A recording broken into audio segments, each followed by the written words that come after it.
पूर्णमिदं पूर्णात् पूर्णमुदच्यते पूर्णस्य पूर्णमादाय पूर्णमेवावशिष्यते। ॐ शान्ति शान्ति शान्तिः। ॐ गुरुर्ब्रह्मा गुरुर्विष्णुर्गुरुर्देवो महेश्वरः गुरुसाक्षात् परं ब्रह्म तस्मै श्रीगुरवे नमः। शङ्करं शङ्कराचार्यं केशवं बादरायणं सूत्रभाष्यकृतौ वन्दे भगवन्तौ पुनः पुनः। ईश्वरो गुरुरात्मेति मूर्तिभेदविभागिने व्योमवद्व्याप्तदेहाय दक्षिणामूर्तये नमः। सदाशिवसमारम्भां शङ्कराचार्यमध्यमाम् अस्मदाचार्यपर्यन्तां वन्दे गुरुपरम्पराम्। ॐ यो ब्रह्माणं विदधाति पूर्वं यो वै वेदांश्च प्रहिणोति तस्मै तं हदेवमात्मबुद्धिप्रकाशं मुमुक्षुर्वै शरणमहं प्रपद्ये। ॐ शान्ति शान्ति शान्तिः।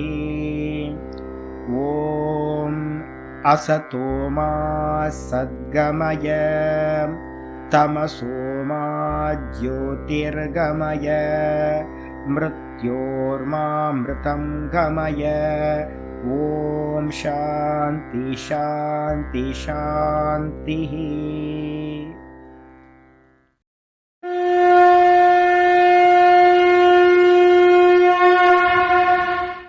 ॐ पार्थाय प्रतिबोधितां भगवता नारायणेन स्वयं व्यासेन ग्रथितां पुराणमुनिना मध्ये महाभारतम् अद्वैतामृतवर्षिणीं भगवतीम् अष्टादशाध्यायिनीम् अम्ब त्वामनुसन्दधामि भगवद्गीते भवद्वेषिणीम्।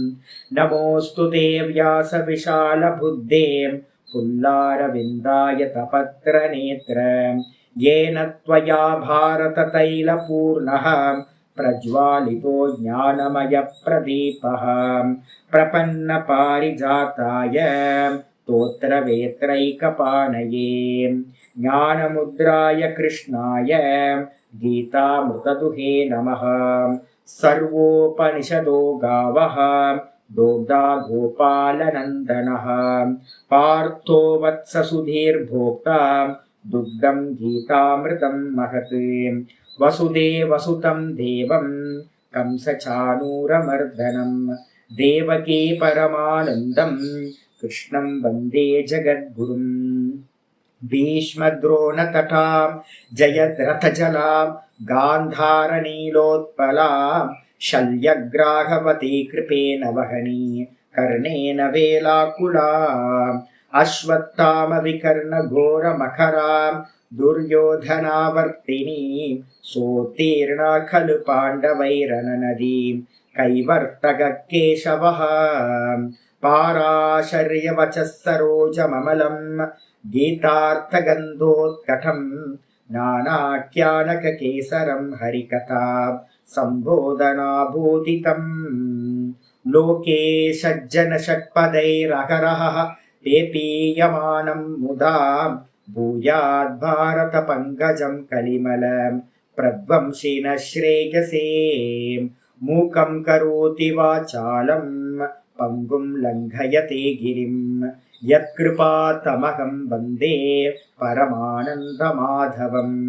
यं ब्रह्मा वरुणेन्द्ररुद्रमरुतः स्तुन्वन्ति दिव्यैस्तवैः वेदैः साङ्गपदक्रमोपनिषदैः गायन्ति यं सामगाः ध्यानावस्थिततद्गतेन मनसा पश्यन्ति यं योगिनः यस्यान्तं न विदुः सुरासुरगणाः। देवाय तस्मै नमः देवाय तस्मै नमः। ॐ श्रीकृष्णाय परमात्मने नमः। श्रीकृष्ण कृष्ण कृष्ण। ஓம் நாராயண பரோ வியக்தா அண்டமவ்யக்த சம்பவம் அண்டஸ்யாந்தஸ்தினி லோகாஹ சப்தத்வீபாச்ச மீதினி. ஓம். எல்லாருக்கும் நமஸ்காரம். நம்ம பார்த்துக்கிட்டு இருக்கிறது பகவத்கீதையோட பிரதம சட்டத்துக்கான தாத்பரிய நிர்ணயம் பார்த்துட்டு இருக்கோம்.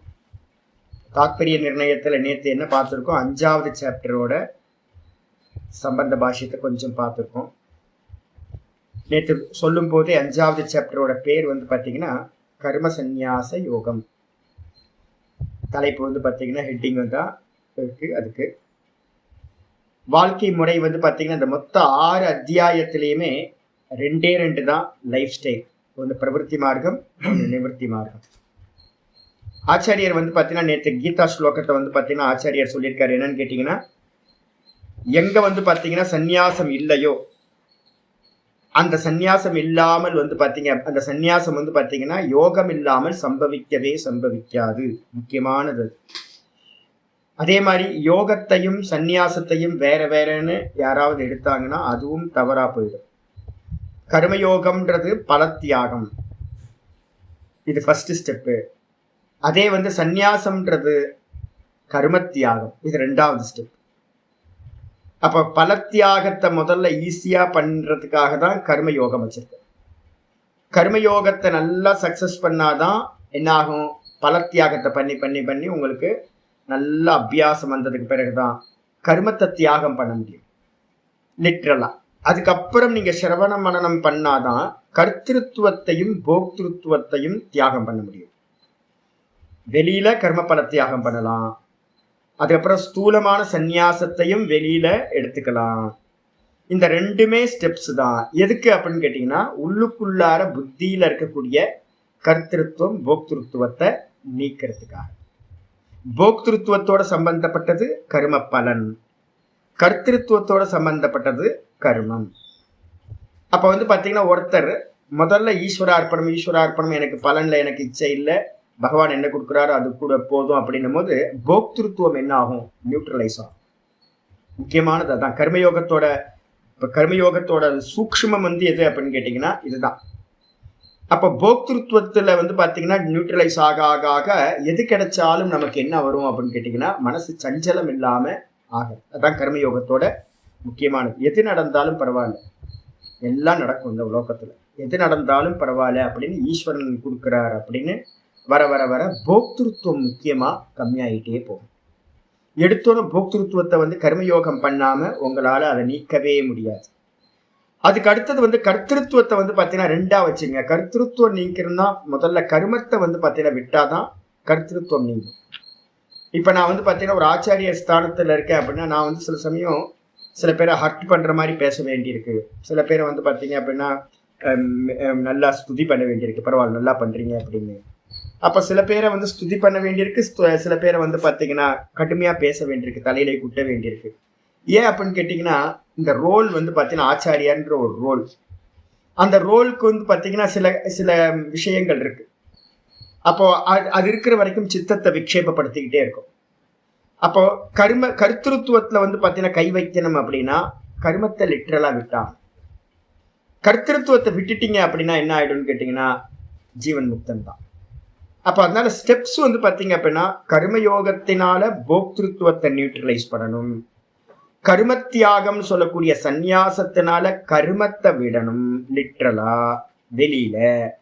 அதுக்கப்புறம் சிரவணம் மனனத்தினால கர்த்திருத்துவத்தையும் விட்டுட்டு கர்த்திருத்துவத்தை எடுத்துட்டீங்க அப்படின்னா ஜீவன் அப்படின்ற ஒரு பட்சிக்கு பார்த்தீங்கன்னா 2 ரெக்கை எது அப்படின்னா, ஒன்று கர்த்திருத்துவம், ஒன்று போக்திருத்துவம்.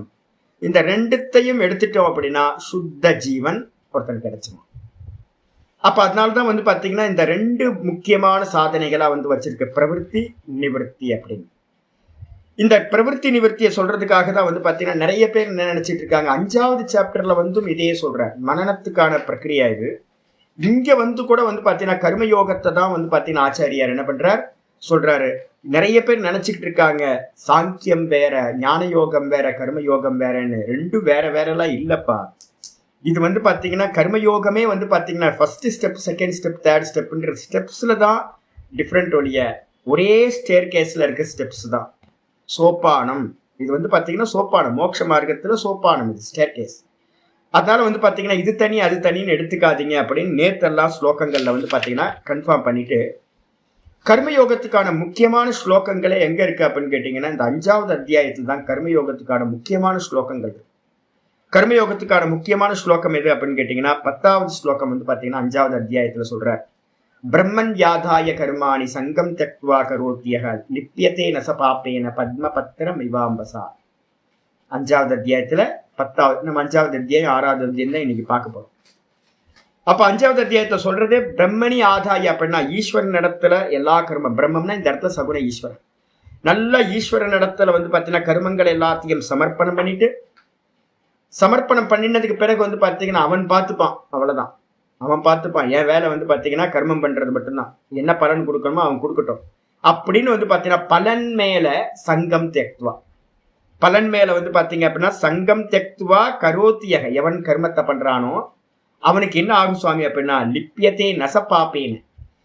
அவன் வந்து பாப்பங்களால், பாப்பம்னு என்ன அர்த்தம்? புண்ணியமும் பாப்பம், பாப்பமும் பாப்பம்.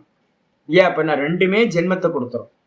அப்ப நீங்க வந்து பாத்தீங்கன்னா புண்ணிய கர்மம் பண்ணும் போதும் சமர்ப்பணம் தான் பண்ணணும், பாப்ப கர்மம் பண்ணும் போதும் சமர்ப்பணம் பண்ணணும், சர்வ கர்மங்களையும் பண்ணும் போதும் சமர்ப்பணம் பண்ணிக்கிட்டே பண்ணீங்கன்னா உங்களுக்கு புண்ணியமும் ஒட்டாது, பாப்பமும் ஒட்டாது. எப்படி அப்படின்னா பத்மபத்திரம் இவாம்பசா, தாமரை இலை தண்ணீர் போல அப்படின்னு சொல்லிட்டு. இதான் முக்கியமான ஸ்லோகம். 5-10 தான் வந்து பாத்தீங்க அப்படின்னா கர்மயோகத்தை எப்படி பண்ணணும் அப்படின்றதுக்கான முக்கியமான ஸ்லோகம். எங்க வந்து வைக்கிறாரு? 5வது அத்தியாயத்துல கொண்டு வந்து வைக்கிறார். ஆனா எங்க வச்சிருக்கணும்? முதல்ல 3வது சாப்டர்லயே சொல்லியிருக்கணும் கர்மயோகத்துல. அப்ப கர்மயோகத்திலையும் கர்மயோகத்தை சொன்னார், 4வது அத்தியாயத்திலையும் கர்மயோகத்தை சொன்னார், 5வது அத்தியாயத்திலையும் கர்மயோகத்தை சொல்றார், 6வது அத்தியாயத்திலையும் கர்மயோகத்தை சொல்றார் கிருஷ்ணர். அப்ப என்ன அர்த்தம்? மொத்த லைஃப்ல வந்து பாத்தீங்கன்னா கர்மயோகம் ஒரு பெரிய பார்ட். அதுதான் உங்களுக்கு ஞானத்துக்கான முக்கியமான வந்து பாத்தீங்கன்னா ஒரு யோக்கியத்தையை கிரியேட் பண்றது. அப்ப 10வது ஸ்லோகம் சொன்னதுக்கு பிறகு 11வது ஸ்லோகம் சொல்றாரு, யோகிகள் வந்து பாத்தீங்கன்னா எதுக்காக கர்மம் பண்றாங்க? யோகிகள்னா யாரு? யாரையோ தேடாதீங்க, நீங்க தான். யாரையோ சொல்றாங்க சுவாமி அப்படின்னா இருக்காது. நீங்க நம்மெல்லாம் இப்போ வந்து யோகிகளா இருக்கோம், யோகிகளா இருக்கணும். வேதாந்தத்துக்குள்ளார என்ட்ராயிட்டாவே யோகிகளா ஆகணும். யோகிகள் எப்படி கர்மம் பண்றாங்க அப்படின்னா 11வது ஸ்லோகம் சொல்லுது, காஜேன மனசா புத்தியா கேவலைர் இந்திரியைரபி யோகின கர்ம குர்வந்தி சங்கம் தெக்துவா ஆத்ம சுத்தையை. சங்கம் தெக்துவா ஆத்ம சுத்தையை. யோகிகள் வந்து பாத்தீங்கன்னா எப்படி கர்மம் பண்றாங்க அப்படின்னு கேட்டீங்கன்னா 2 தானே. நம்மளுடைய மனசுக்குள்ளார எதிர்பார்ப்புகள் அதெல்லாம் இருக்குல்ல, எக்ஸ்பெக்டேஷன்ஸ் எல்லாம் வச்சிருக்கோம், ஆசை எல்லாத்தையும். ஆனா யோகிகள் என்ன பண்றாங்கன்னா வெறுமனே தேகத்தினால, வெறுமனே மனசுனால, வெறுமனே வந்து பாத்தீங்கன்னா புத்தியினால, வெறுமனே இந்திரியங்களால, இந்த 4 இன்ஸ்ட்ருமெண்ட்டை யூஸ் பண்ணி வந்து பாத்தீங்கன்னா வெறுமனே வந்து பாத்தீங்கன்னா கர்மம் செய்கிறார்கள். கர்மம்னா எப்படி கர்மம் பண்றாங்க? வெறுமனே என்ன அர்த்தம்? வெறும் கர்த்தவிய கர்மங்களை மட்டும், எனக்கு விதிக்கப்பட்ட டியூட்டியை மட்டும் பார்த்துக்கிட்டே இருக்கிறது. வெறுமனே அதுல எந்த ஒரு எக்ஸ்பெக்டேஷனும் இல்லாம இருக்கிறது. அப்படி பண்ணும்போது என்ன கிடைக்குது சுவாமினா? எப்படி பண்றாங்க? சங்கம் தியக்துவா. எல்லா பற்றுதலையும் விட்டுட்டு, மானம் அப்பமானம் வரும், லாபம் நஷ்டம் வரும். நிறைய ஊர்ல இருக்கவன் தப்பா பேசுவான், எதையாவது பேசுவான், லாபம் வரும் நஷ்டம் வரும். நம்ம பண்ற கர்மத்துக்கு வந்து பார்த்தீங்கன்னா அங்கீகாரம் கிடைக்காது, வீட்லயே நம்மளை ஸ்வீகாரம் பண்ண மாட்டாங்க, பக்கத்துல இருக்கிற ஃப்ரெண்ட்ஸே நம்மளை மதிக்க மாட்டாங்க, எல்லாம் நடக்கும். என்ன இது பொழைக்க தெரியாத மனுஷனா இருக்கே அப்படின்னு எல்லாம் திட்டுவாங்க. ஆனாலும் வந்து பார்த்தீங்கன்னா நம்ம டியூட்டியை மட்டும் பண்ணிக்கிட்டு ஒரு பூஜை மாதிரி எவன் பண்ணிட்டு இருக்கானோ அந்த யோகி எதுக்காக சுவாமி அப்படி பண்றான் அப்படின்னு கேட்டா ஆத்ம சுத்தி, அந்த கரண சுத்தி உண்டாகிறது மட்டும்தான் கர்மயோகத்தோட முக்கியமான தாத்பரியம். இதான் முக்கியமானது. அப்ப எப்படி பண்ணணும்? வெறுமனே பண்றேன் சுவாமி, அவ்வளவுதான். எனக்கு இதுல எந்த லாப நஷ்டம் இதை பத்திலாம் எதுவும் இல்லை, எந்த ஒரு இதுவும் இல்லை. பாடம் படிச்சு கொடுக்குறோம், புக்கு எழுதுறோம், அது போய் சேருமா? நிறைய பேர் சொல்லுவாங்க, சாமி இந்த புக்கு நீங்கள் எழுதுகிற புக்கெல்லாம் போய் நல்லா போய் சேரும். அதெல்லாம் எனக்கு தெரியாது சாமி. புக்கு போய் சேருமா, இல்லை படிப்பாங்களா, இதை பற்றிலாம் எந்த அக்கறையும் இல்லை. இந்த பாட்டம் வந்து ரொம்ப நல்லா போகுது, நிறைய பேருக்கு உபயோகம், அதெல்லாம் கூட எனக்கு தெரியாது சாமி. இதை வந்து பார்த்தீங்கன்னா எங்களோட டியூட்டியாக மட்டும் நாங்கள் பண்ணுறோம், எங்களோட டியூட்டி அவ்வளோதான். அப்போ ரோல் என்னது? ஒரு சன்னியாசிக்கு ரோல் கொடுத்துருக்கு.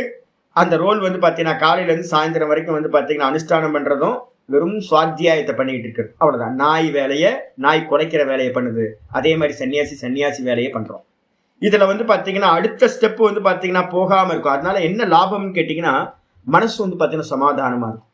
எதிர்பார்ப்பு வந்துச்சு அப்படின்னா மனசு வந்து பாத்தீங்கன்னா சஞ்சலமாகும். அந்த எதிர்பார்ப்பு தான் நம்மளை சஞ்சலப்படுத்துறது. எதிர்பார்ப்பு இல்லாம ஒரு கர்மத்தை பண்ணிக்கிட்டே இருக்கிறது. அப்படி பண்ணும்போது மனசு எப்படி இருக்கும்? அந்த கரணம் சஞ்சலம் இல்லாம போச்சு அப்படின்னா அதுதாங்க சித்த சுத்தின்னு பேர். அதுக்காக யோகிகள் கர்மம் பண்றாங்க. இதுக்கப்புறம் வந்து பாத்தீங்கன்னா அடுத்த சூத்திரம் ஸ்லோகம் சொல்லுது, 12வது ஸ்லோகம். யுக்த கர்ம பலம் தெக்துவா சாந்தி மாப்னோதி நைஷ்டிகிம் அயுக்த காமகாரேன பலே சக்தே நிபத்தியதே. எவன் வந்து பாத்தீங்கன்னா இந்த விதமா இப்ப நான் சொல்ற மாதிரி கர்மத்தை வந்து பாத்தீங்கன்னா கிருஷ்ணன் சொல்ற மாதிரி பண்றானோ, எதிர்பார்ப்பு இல்லாம யோகத்தோடு கூடினவனா, சங்கம் பற்றுதல் இல்லாம வந்து பாத்தீங்கன்னா ஒரு கர்ம பலனை தியாகம் பண்ணிட்டு, கர்ம பலனை தியாகம் பண்ண முடியுமா? யோசிச்சு பாருங்க. நீங்க என்ன பண்ணினாலும் அதுக்கு ரியாக்ஷன் வந்தே ஆகும். அதான் கர்மத்தோட நியதி. அப்போ வந்து பாத்தீங்கன்னா தியாகம் பண்றதுன்னா என்ன அர்த்தம்? அது மேல இருக்க எக்ஸ்பெக்டேஷனை தான் நீங்க தியாகம் பண்றீங்க. ஒரு கர்மா பண்ணீங்கன்னா அதுக்கு பலன் கண்டிப்பா கிடைச்சிரும். ஆனா நீங்க எக்ஸ்பெக்டேஷன் என்ன எப்படி இருக்கு? உங்களுக்கு பாசிட்டிவாவே எக்ஸ்பெக்டேஷன் பண்ணி வச்சிருக்கோம். ஆனா பலன் வந்து பாத்தீங்கன்னா அது மாதிரி கிடைக்குமானா கிடைக்காது. அது வேற விதமா கிடைக்கும். அப்ப எக்ஸ்பெக்டேஷனை மட்டும்தான் நம்ம எடுக்கிற மொழிய பலனை தியாகம் பண்றோம்ன்றதுக்கு அர்த்தம் பலன் மேல இருக்க எக்ஸ்பெக்டேஷனை தியாகம் பண்றோம். ஆனா கர்மத்தோட பலன் எப்படி இருந்தாலும் வரும். இந்த எக்ஸ்பெக்டேஷனை விட்டுட்டு பண்ணும்போது உங்களுக்கு என்ன ஆகுதுன்னா கான்சென்ட்ரேஷன் நல்லபடியாகும். சஞ்சலம் இல்லாம ஒரு கர்மத்தை பூரணமா பண்ண முடியும், ஒரு பூஜையா பண்ண முடியும். அதனால வந்து பாத்தீங்கன்னா பலன் எப்படி கிடைக்கும் சுவாமினா, பலன் நல்லா கிடைக்கும். நல்லா கிடைச்சாலும் சரி, நல்லா கிடைக்கலனாலும் சரி, எப்படி இருந்தாலும் மனசு வந்து பாத்தீங்கன்னா சாந்தமாயிடும். எப்படி ஆகும்னு கேட்டீங்கன்னா பலனை தியாகம் பண்ணிட்டு நைஷ்டிகீம் சாந்தி மாப்னோதி, அவன் நிஷ்டையாட நல்லா நீடித்த நிஷ்டையோடு கூடிய சாந்தியை, நிலையான சாந்தியை என்ன பண்றான்? அடைகின்றான். இதாங்க இந்த 12வது ஸ்லோகத்துல சொல்ல முதல் லைன் தான் வந்து பாத்தீங்கன்னா கர்மயோகத்தோட பர்பஸ். நீங்க வந்து பாத்தீங்கன்னா டிராவல் பண்ணி பாத்தீங்க அப்படின்னா, நான் இந்த லைஃப்ல இருக்கிறதுனால நான் சொல்றேன். ஒரு 25 வருஷத்துல நான் வந்து பார்த்த ஆட்கள் வந்து பாத்தீங்க அப்படின்னா, இந்த கர்மப்பல தியாகம் பண்ணாம யாரெல்லாம் புத்தி ரீதியா வேதாந்தம் படிச்சாங்களோ அவங்களுக்கு என்னதான் புத்தி வந்தாலும் அந்த நல்ல ஸ்திரமான ஒரு சாந்தியானது கிடைக்கிறதே இல்லை. அப்ப புத்தி புத்திலாம் இருக்கு. ஆனா எக்ஸ்பெக்டேஷன் வந்து பாத்தீங்கன்னா நிறைய வச்சிருக்காங்க. அப்ப எக்ஸ்பெக்டேஷன் வச்சுக்கிட்டு நீங்க வேதாந்தம் படிச்சு எவ்வளவுதான் புத்திசாலி ஆனாலும் உங்களுக்கு சாந்தி கிடைக்கவே கிடைக்காது. சாந்தி கிடைக்கல அப்படின்னா நீங்க என்ன பண்ண முடியாது? நிதித்தியாசனத்துக்கு போய் அனுபூதிக்கு போக முடியாது. அதனால என்ன ஆயிடும்? ஞானத்தை படிச்சவங்க எல்லாரும், கர்மயோகம் பண்ணாம ஞானத்தை படிச்சவங்க எல்லாரும் அந்த நிதித்தியாசனத்துக்கு கண்ண மூடி போய் நிதித்தியாசனத்துல உட்காரணும்ன்ற ஸ்டெப்பையே என்ன பண்ணிட்டாங்க? ரிமூவ் பண்ணியாச்சு. ஏன்னா 10 நிமிஷம் கூட கண்ண மூடி உட்கார முடியாது, எக்ஸ்பெக்டேஷன் இருக்கிறதுனால. அப்ப நீங்க முதல் ஸ்டெப்பே வந்து பாத்தீங்கன்னா கர்மயோகத்தை தான் பண்ணியாகணும். அது மூலமா தான் உங்களுக்கு நிலையான சாந்தியானது அடையப்படும். செகண்ட் லைன்ல சொல்றார், அயுக்தகா காமகாரேன. அயுக்தனா யோகத்தோடு கூடாதவன் என்ன பண்றான்? யோகத்தோடு இல்லாதவன் என்ன பண்றான்? ஆசையினால் ஏவப்பட்டதாக பலே சக்தே நிபத்தியது. இந்த பலன் கிடைக்கும், இந்த பலன் கிடைக்கும், இந்த பலன் கிடைக்கும் அப்படின்னு நிறைய வேதாந்திகள் வந்து பாத்தீங்க அப்படின்னா நான் பார்த்திருக்கேன். ஒவ்வொரு ப்ரோக்ராமுக்கு பின்னாடியும் பெரிய ஹியூஜ் மணி வந்து பாத்தீங்க அப்படின்னா பின்னாடி புழக்கம் இருக்கு. யாருக்கும் தெரியாது. ஒரு வேதாந்த விசாரம் எங்கேயாவது போயிட்டு இருக்கு அப்படின்னா நம்ம நினைக்கிறோம் ஒரு சுவாமி வந்து பாத்தீங்கன்னா பாடம் படிச்சு கொடுக்குறார், ரொம்ப அற்புதமா நடந்துச்சுன்னு. பின்பக்கம் இருக்கிற பினான்சியல் இதெல்லாம் வந்து பாத்தீங்கன்னா பெரிய இது நடந்துட்டு இருக்கு. ஒரு ப்ரோக்ராம்ல எவ்வளவு மணி ஃப்ளோ ஆகும் அப்படின்னு உங்களுக்கு யாருக்கும் தெரியாது. ஒரு 10 பேர் வந்து பாத்தீங்க அப்படின்னா இருந்தீங்க அப்படின்னா 10 பேர்த்துல இருந்து ஒரு கேம்ப் நான் பண்றேன் அப்படின்னா அதுல எவ்வளவு மணி ரொட்டேட் ஆகுதுன்றது வந்து பாத்தீங்கன்னா பக்கத்துல போய் இருந்து பார்த்தா தான் தெரியும். பெரிய அளவு மணி பின்பக்கம். ஒரு ப்ரோக்ராம் பண்றாரு அப்படின்னா நாங்க ஒவ்வொன்றுத்துக்கும் வந்து பாத்தீங்கன்னா இப்ப எல்லாமே வந்து கம்ப்யூட்டர்ல வந்துருச்சா. ஒரு கேம்புக்கு வரும்போதே என்ன பண்ணுவாங்க அப்படின்னு கேட்டீங்கன்னா, போன கேம்ப்ல நீங்க வந்து பாத்தீங்கன்னா எவ்வளவு மணி கொடுத்துருக்கீங்கன்னு உங்களோட டேட்டாஸ் எல்லாம் வந்து பாத்தீங்கன்னா இருக்கும். இங்க வந்து பாத்தீங்கன்னா பகவத்கீதா கர்மயோகம் எடுக்க போறோம் 10 நாள் கேம்ப் அப்படின்னா நீங்க என்ன பண்ணுவீங்க? அப்ளை பண்ணுவீங்க. அப்ளை பண்ண மாத்திரத்துல நீங்க போன முறை வந்தப்ப எவ்வளவு டொனேஷன் கொடுத்தீங்க இதுதான் பார்ப்பாங்க முதல்ல கம்ப்யூட்டர்ல. அப்ளிகேஷன் எடுத்து நீங்க கொடுத்த டொனேஷனை பார்த்துட்டு நீங்க 50,000 1 லட்சம் கொடுத்துருந்தீங்கன்னா ஓகே டிக் மார்க். அப்ப ஆரம்பிக்கும் போதே வந்து பாத்தீங்கன்னா பலனை பேஸ் பண்ணி தான் உங்களை உள்ளேயே விடுறது. ஆனா எடுக்கிற சப்ஜெக்ட் என்னவா இருக்கும்? கர்மயோகமா இருக்கும். அப்போ வந்து பார்த்தீங்கன்னா யார் 5,000 ரூபாய் கொஞ்சம் கஷ்டமா இருக்கு, எனக்கு வந்து இதா இருக்கு, இச்சையோட இருக்கு அப்படின்ட்டு ரொம்ப கம்மியா டொனேஷன் கொடுத்தாங்களோ அவங்களெல்லாம் வந்து பார்த்தீங்கன்னா அப்ளிகேஷனை வந்து பார்த்தீங்கன்னா தூக்கி ஓரமா வச்சிருவாங்க. பார்த்துக்கலாம், ஃபியூச்சர்ல பார்த்துக்கலாம் அப்படின்னு. யார் டொனேஷன் அதிகமாக கொடுத்தாங்களோ அவங்களது மட்டும்தான் இருக்கும். பின்பக்கம் முடியும் போது வந்து பார்த்தீங்கன்னா 2 நாளுக்கு முன்னாடியே என்ன பண்ணுவாங்க அப்படின்னு கேட்டிங்கன்னா உங்கள்கிட்ட வந்து பேம்லெட் எல்லாம் கொடுக்க ஆரம்பிச்சிருவாங்க. பேம்லெட் கொடுக்க ஆரம்பிச்சிருவாங்க. ஃபுல்லாக கொடுக்க ஆரம்பிச்சதுக்கு அப்புறம் வந்து பார்த்தீங்கன்னா உங்களுக்கு ஒரு கட்டு கிடைச்சிரும். போகும்போது லாஸ்ட் முடியற 2-3 நாளுக்கு முன்னாடியே இது நடக்கும். அப்புறம் ஒரு பெரிய டப்பா வந்து வச்சுருவாங்க, குரு காணிக்கை அப்படின்னு ஒன்று வச்சுருவாங்க. உங்களை 2 நாளுக்கு முன்னாடிலேருந்து புத்தியை வந்து பார்த்தீங்கன்னா வாஷ் பண்ண ஆரம்பிச்சிருவாங்க. நீங்கள் கொடுக்கணும், அது கொடுக்கணும், நாங்கள் கோஷாலா வச்சுருக்கோம், கோயில் வச்சுருக்கோம், மெடிடேஷன் வச்சுருக்கோம், அது வச்சுருக்கோம், இது வச்சுருக்கோம் அப்படின்னு இதெல்லாம் பண்ண பண்ண பண்ண பண்ண உங்கள் புத்தியில் வந்து கொடுத்தே ஆகணுன்ற ஒரு இது. ஆனால் எடுக்கிறது என்ன சப்ஜெக்டாக இருக்கும்? கர்மயோகம். எதையும் எதிர்பார்க்கக்கூடாது அப்படின்னு இருக்கும். அதில் வந்து பார்த்தீங்கன்னா உங்களுக்கு வந்து ஒரு ப்ரோக்ராம் சென்னையில் பண்ணுறோமா, ஒரு சுவாமி வந்து ஒரு சென்னையில் ஒரு ப்ரோக்ராம் நாரதகான சபாவில் பண்ணுறாரு அப்படின்னா அங்கே வந்து பார்த்தீங்கன்னா ஒரு 20 லட்சம் ரூபாய். திருப்பூரில் பண்ணுறாரு அப்படின்னா ஒரு 10 லட்சம் ரூபாய். கோயம்புத்தூரில் பண்ணுறாருன்னா ஒரு 15 லட்சம் ரூபாய். சிங்கப்பூரில் பண்ணுறாருன்னா 50 லட்சம் ரூபாய், 1 கோடி ரூபாய். அதே அமெரிக்காவில் பண்ணுறாருன்னா 2 கோடி ரூபாய் அப்படின்னு ஒவ்வொரு இதுக்கும் நான் சும்மா சிம்பிளாக சொல்கிறேன். நான் இது மாதிரி வந்து பார்த்தீங்கன்னா ஒவ்வொரு இடத்துக்கும் வந்து பார்த்தீங்கன்னா பணம். அப்போ வேதாந்தமும் கூட வந்து இப்போ எப்படி ஆகிப்போச்சு அப்படின்னு கேட்டிங்கன்னா பலனை எதிர்பார்த்து இப்போ சுவாமி என்ன பண்ணுவார் அப்படின்னு கேட்டிங்கன்னா இப்போ என்ன ப்ரோக்ராம் பண்ணலாம், நம்ம கன்ஸ்ட்ரக்ஷன் நடந்துகிட்டு இருக்கு, கன்ஸ்ட்ரக்ஷனுக்கு வந்து பார்த்தீங்கன்னா ஒரு 2 கோடி ரூபாய் தேவைப்படும். அப்போ எங்கே போகலாம்? இங்கே நார்மலாக ஒரு இடத்துல கூப்பிட்டுருக்காங்க, அங்கே வந்து பார்த்தீங்கன்னா போனால் ஒன்றும் தேராது. அப்போ எங்கே போனால்? அமெரிக்கா போனால் 2 கோடி ரூபாய் கிடைக்கும் அமெரிக்காவுக்கு. அப்போ பேசுறது வேதாந்தமாக இருந்தாலும் கூட புத்தி வந்து பார்த்தீங்கன்னா எதில் இருக்குது? அதான் சொல்கிறார், அயுக்தக காமகாரேன, காமத்தினால் ஏவப்பட்டவனா இந்த பலன் கிடைக்கும், இந்த பலன் கிடைக்கும், இந்த பலன் கிடைக்கும். அப்போ நீங்கள் என்ன பண்ணலாம்? வேதாந்தத்தை கூட வந்து பார்த்தீங்கன்னா காமமாக யூஸ் பண்ண முடியும். நம்ம நினச்சிட்டு இருக்க வேதாந்தம் சொல்றதெல்லாம் பின்னாடி வந்து வேற ஏதோ பலனில் ஆசை இல்லாமல் எல்லாம் சொல்லிட்டு இருக்காங்க அப்படின்னா அப்படிலாம் இல்லை. இல்லைன்னா இவ்வளோ பெரிய பெரிய பில்டிங்ஸ் எல்லாம் கட்டி ஏகப்பட்ட ஆசிரமங்கள் வந்திருக்காரு. எல்லாம் ஞானத்தை கூட வித்தாச்சு இப்போ.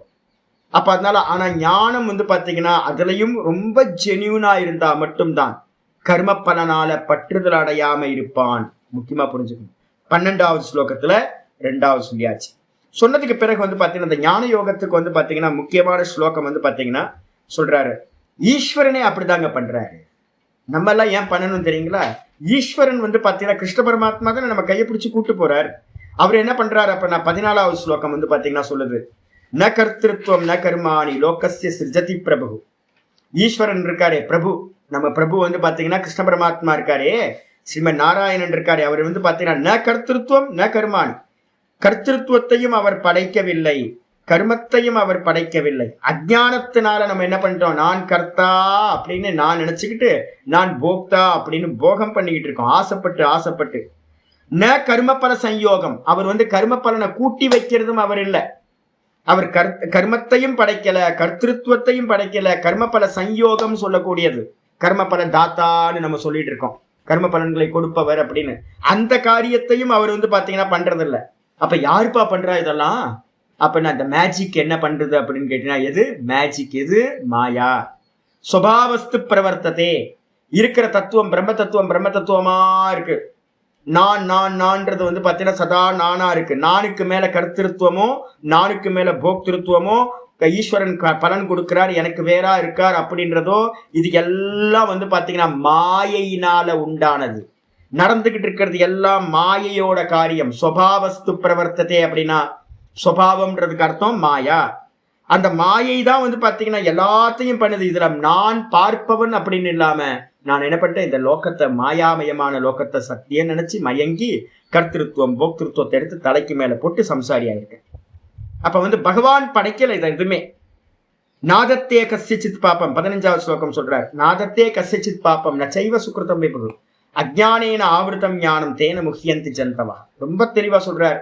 என்னன்னு கேட்டீங்கன்னா நான் வந்து பார்த்தீங்கன்னா யாரோட புண்ணியத்தையும் ஸ்வீகாரம் பண்றதில்ல, யாரோட பாப்பத்தையும் ஸ்வீகாரம் பண்றேன். நீங்க நல்ல புண்ணியத்தை வந்து பார்த்தீங்கன்னா பண்ணுங்க, நல்ல பால் அபிஷேகம் தேன் அபிஷேகம் நல்லா பண்ணுங்க, நல்ல நல்ல மாலைகள் ஆபரணங்கள் நல்ல ஒரு ஹோமங்கள் எல்லாம் பண்ணுங்க. ஒரு 40,000 ரூபாய் பட்டு புடவை, 50,000 1 லட்சம் ரூபாய் பட்டு புடவை வந்து பார்த்தீங்கன்னா பூர்ணாகுதியில வந்து அம்பாளுக்கு சமர்ப்பணம் பண்ணுங்க, என்ன வேணா பண்ணிக்கங்க. ஆனா வந்து பார்த்தீங்கன்னா பகவான் எதையுமே ஸ்வீகாரம் பண்ணிக்க மாட்டேன். நாதத்தே கஸ்யசித் பாப்பம் நச்சைவ சுகிருதம் விபகு. புண்ணியத்தையும் அவர் எடுத்துக்கிறது இல்ல, பாப்பத்தையும் அவர் எடுத்துக்கிறது. அவர் தேமேன்னு அவர் பாட்டுக்கு இருக்கார், சச்சிதானந்த விக்கிரகமா அவர் இருக்கார். அப்ப நம்ம தான் என்ன பண்ணிட்டு இருக்கோம் அப்படின்னு கேட்டீங்கன்னா, நான் புண்ணியம் பண்றேன், எனக்கு புண்ணிய பலன் வேணும், நான் பாப்பம் பண்ண இதுல இருந்து எப்படியாவது தப்பிக்கணும் அப்படின்னு வந்து பாத்தீங்கன்னா கர்த்திருவத்தையும் போக்திருத்துவத்தையும் நம்ம என்ன பண்ணிட்டோம், அஜ்ஞானேன ஆவிருத்தம் ஞானம். நான் சுத்தமானவன், பிரம்மமா இருக்க, எனக்கு கர்த்திருவம் இல்லை போக்திருத்துவம் இல்லை அப்படின்னு ஞானம் இல்லாம இந்த மாயான்ற அஜ்ஞானம் என்ன பண்ணிருக்கு, நம்மளோட மூடி மறைச்சிக்கிட்டு என்ன பண்ணுது, நம்ம மயங்கி போய் தேன முகியந்தி ஜந்தவகை, இங்க இருக்க ஜந்துக்கள் எல்லாம் மயங்கி போய் கிடக்குது. வாஸ்தவத்துல வந்து பாத்தீங்கன்னா இது எதுவுமே இல்லவே இல்லை, இது சொல்லியாச்சு. அப்ப என்ன பண்ணணும் சுவாமி அப்படின்னு கேட்டீங்கன்னா, ஞான யோகத்தை சொல்றதுக்கு வந்து பாத்தீங்கன்னா கர்ம யோகத்தை வந்து பாத்தீங்கன்னா சொல்லிருக்கு. அப்ப கர்ம பலனை வந்து பாத்தீங்கன்னா ஆசைப்படாம எப்படி பண்ணணும், யோகிகளா இருந்து கர்மத்தை பண்ணணும். ஞானத்தை சொல்லும் போது வந்து பாத்தீங்கன்னா அதே ஸ்லோகம் வந்து பாத்தீங்கன்னா ஞான யோகம்னா என்ன சுவாமி அப்படின்னா, ஞான யோகத்துக்கும் 2-5வது அத்தியாயத்தை வச்சிருக்கேன். ஞான யோகம் எது அப்ப நம்ம 8-9வது ஸ்லோகம் ஞான யோகத்துக்கானது. 8-9 என்ன சொல்லுது, நைவ கிஞ்சித் கரோமீதி யுக்தோ மன்யேத தத்துவவித்து. பாருங்க, நான் ஒன்றையும் செய்யவில்லை, ந கிஞ்சித் கரோமீதி. ஒரு யோகத்தோடு கூடினவன், நல்ல சாங்கிய யோகம் ஒரு குருநாதர்கிட்ட இருந்து இப்ப நம்ம படிக்கிறோம்னு வச்சுங்க, நான் சொல்லியிருக்கேன் பார்க்கிற அபியாசத்தை கொண்டு வாங்க, பார்க்கிற அபியாசத்தை கொண்டு வாங்க. ஒரு காரியம் பண்ணிக்கிட்டு இருக்கும் போதே பார்க்குற அபியாசத்தை கொண்டு வாங்க. இப்போ நான் உங்களுக்கு வந்து பார்த்தீங்கன்னா டெய்லி கீதா ஸ்லோகம் சொல்கிறேன்ல, வந்தோன்னே நான் வந்து சொல்லிக்கிட்டு இருக்கும் போதே நான் என்ன பண்ணுவேன் அப்படின்னு கேட்டிங்கன்னா, யாரோ சொல்கிறாங்க நான் சொல்லலை அப்படின்னு பார்த்துக்கிட்டே இருப்பேன். இந்த பார்க்கறது கொஞ்சம் எக்ஸ்டன் ஆகும்போது என்ன ஆகும்னு கேட்டிங்கன்னா ஸ்லோகத்தில் தடுமாற்றம் வரும், காரியம் பண்ண முடியாது. அப்போ ஸ்லோகத்தை சொல்லிக்கிட்டு இருக்கும் போதே இன்னைக்கு ஃபுல்லாக நான் வந்து பார்த்தீங்கன்னா நிதானமாக ஸ்லோகத்தை சொல்லிக்கிட்டு இருக்கும் போதே வாக்கு சொல்லுது நான் பார்க்கிறேன், வாக்கு சொல்லுது நான் பார்க்கிறேன். இப்போ உங்கள்கிட்ட சொல்லிக்கிட்டு பேசிகிட்டு இருக்கும் போதே நான் என்ன பண்ணுறேன் அப்படின்னு கேட்டிங்கன்னா, யாரோ சொல்லிக்கிட்டு இருக்காங்க நான் பார்க்குறேன்.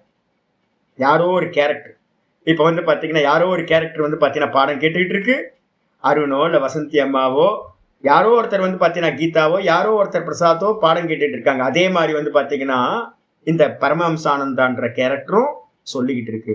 யாரோ கேட்குறாங்க, யாரோ சொல்றாங்க, நான் என்ன பண்ணிட்டு இருக்கேன், இதை எல்லாத்தையும் பார்த்துக்கிட்டு இருக்கேன்.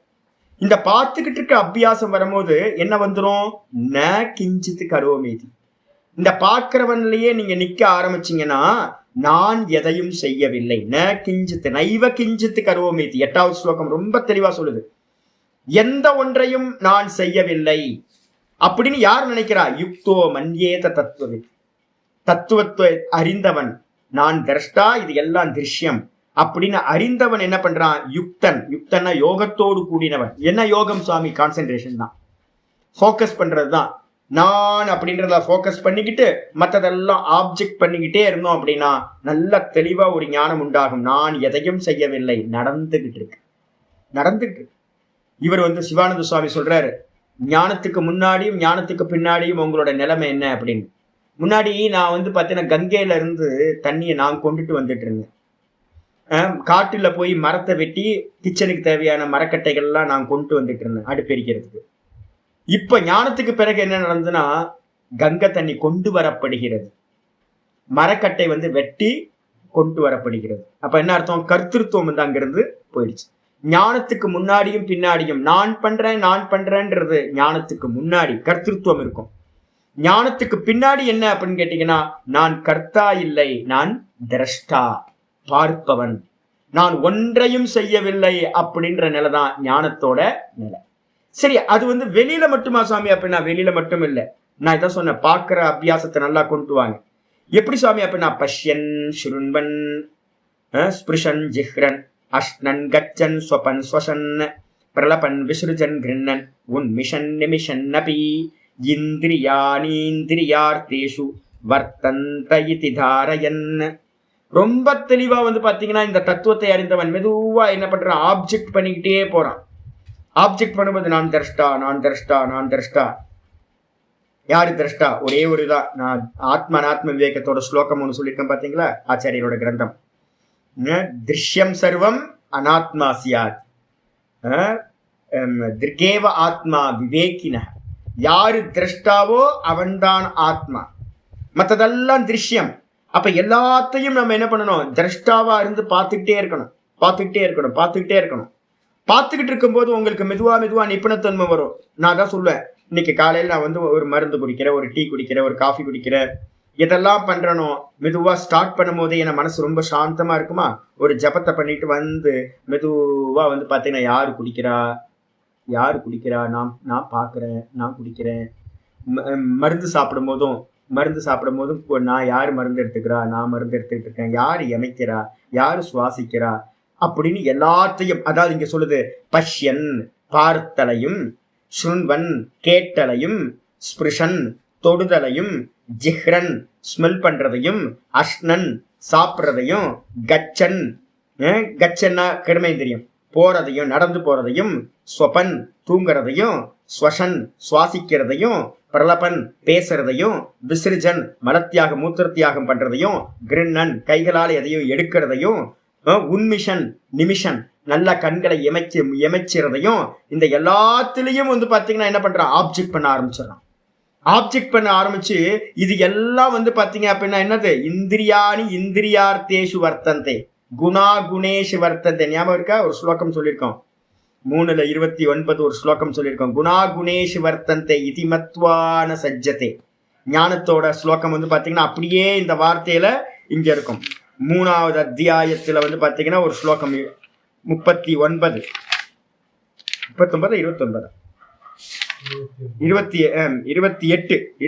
3:28 பாத்தீங்கன்னா தெரியும். 3:28 வந்து பாத்தீங்கன்னா 27-28 பாத்தீங்கன்னா தெரியும்.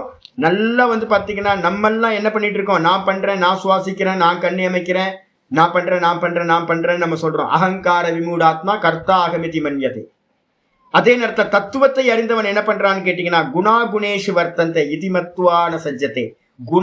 குணங்களில் இயங்குகின்றன. வெளியில இருக்கிற விஷயங்கள் எல்லாம் திரிகுணங்கள், 3 குணங்களால் ஆனது. இந்த இந்திரிய மனசு புத்தி எல்லாம் வந்து பாத்தீங்கன்னா குணங்களால் ஆனது. அப்ப இந்த குணங்களாலான இந்திரியங்கள் மனசு புத்தி எல்லாம் வெளியில இருக்க குணங்கள்னு திரிகுணங்களா இருக்கக்கூடிய விஷயங்களோட விவகாரம் பண்ணிக்கிட்டு இருக்கு. நான் எதையும் பண்ணல, நான் என்ன பண்ணிட்டு இருக்கேன், பார்த்துக்கிட்டு இருக்கேன், நான் பார்ப்பவன் அப்படின்னு தத்துவத்தை அறிந்தவர்கள் ந சஜ்ஜத்தை நடக்கிற எந்த கருமத்தோடையும் அவர்கள் என்ன ஆகிறது இல்லையா, சம்பந்தமே வைக்கிறது இல்லையா. 3:28 சொன்னது அப்படியே இங்க வந்து பாத்தீங்க அப்படின்னா இங்க 8வது ஸ்லோகம் 9வது ஸ்லோகத்துல சொல்லியிருக்கு. அங்க குணா குணேஷு வர்த்தந்தேன்னு சொல்லுச்சு. இங்க வந்து பாத்தீங்கன்னா இந்திரியார்த்தேஷு வர்த்தந்தேன்னு, 2 ஒண்ணுதான்.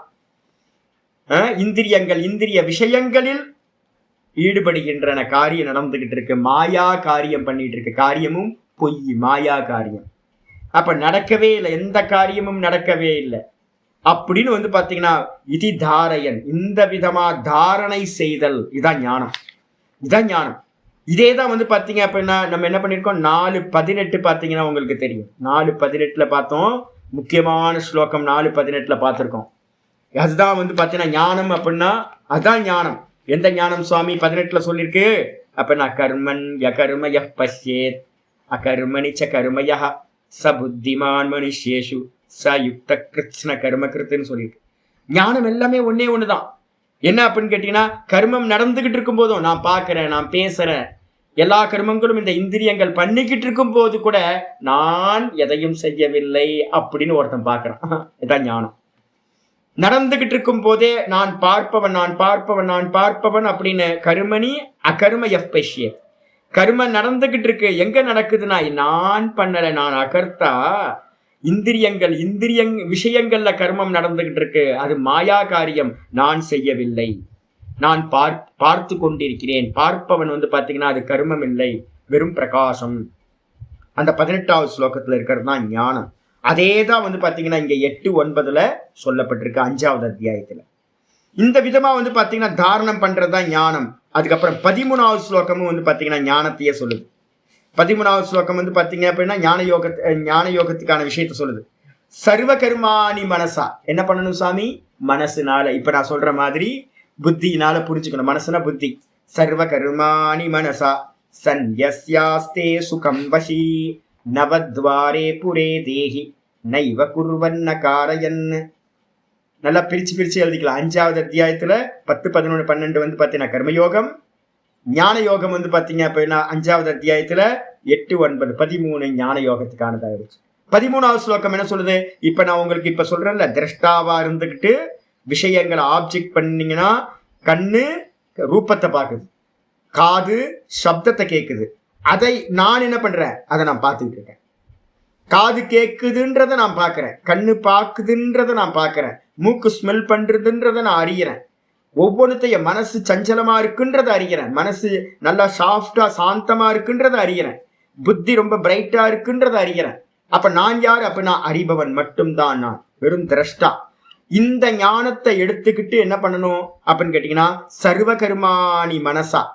சர்வ கர்மானினா எல்லா கர்மங்கள்ல இருக்கக்கூடிய அட்டாச்மெண்ட் இருக்கு பாத்தீங்களா, நான் பண்றேன், அதை வந்து பாத்தீங்க அப்படின்னா மனதினால், விவேகத்தோடு கூடிய மனதினால் எல்லாத்தையும் மனசுனால விட்டுட்டு, சன்யசிய எல்லாத்தையும் விட்டுட்டு என்ன பண்றான் அப்படின்னு கேட்டீங்கன்னா, ஆனந்தமா வந்து பாத்தீங்கன்னா நவத்வாரே புரே தேகி, இந்த தேகத்துக்குள்ளார இருக்கிறவன் இருக்கானே யாரு? நான்.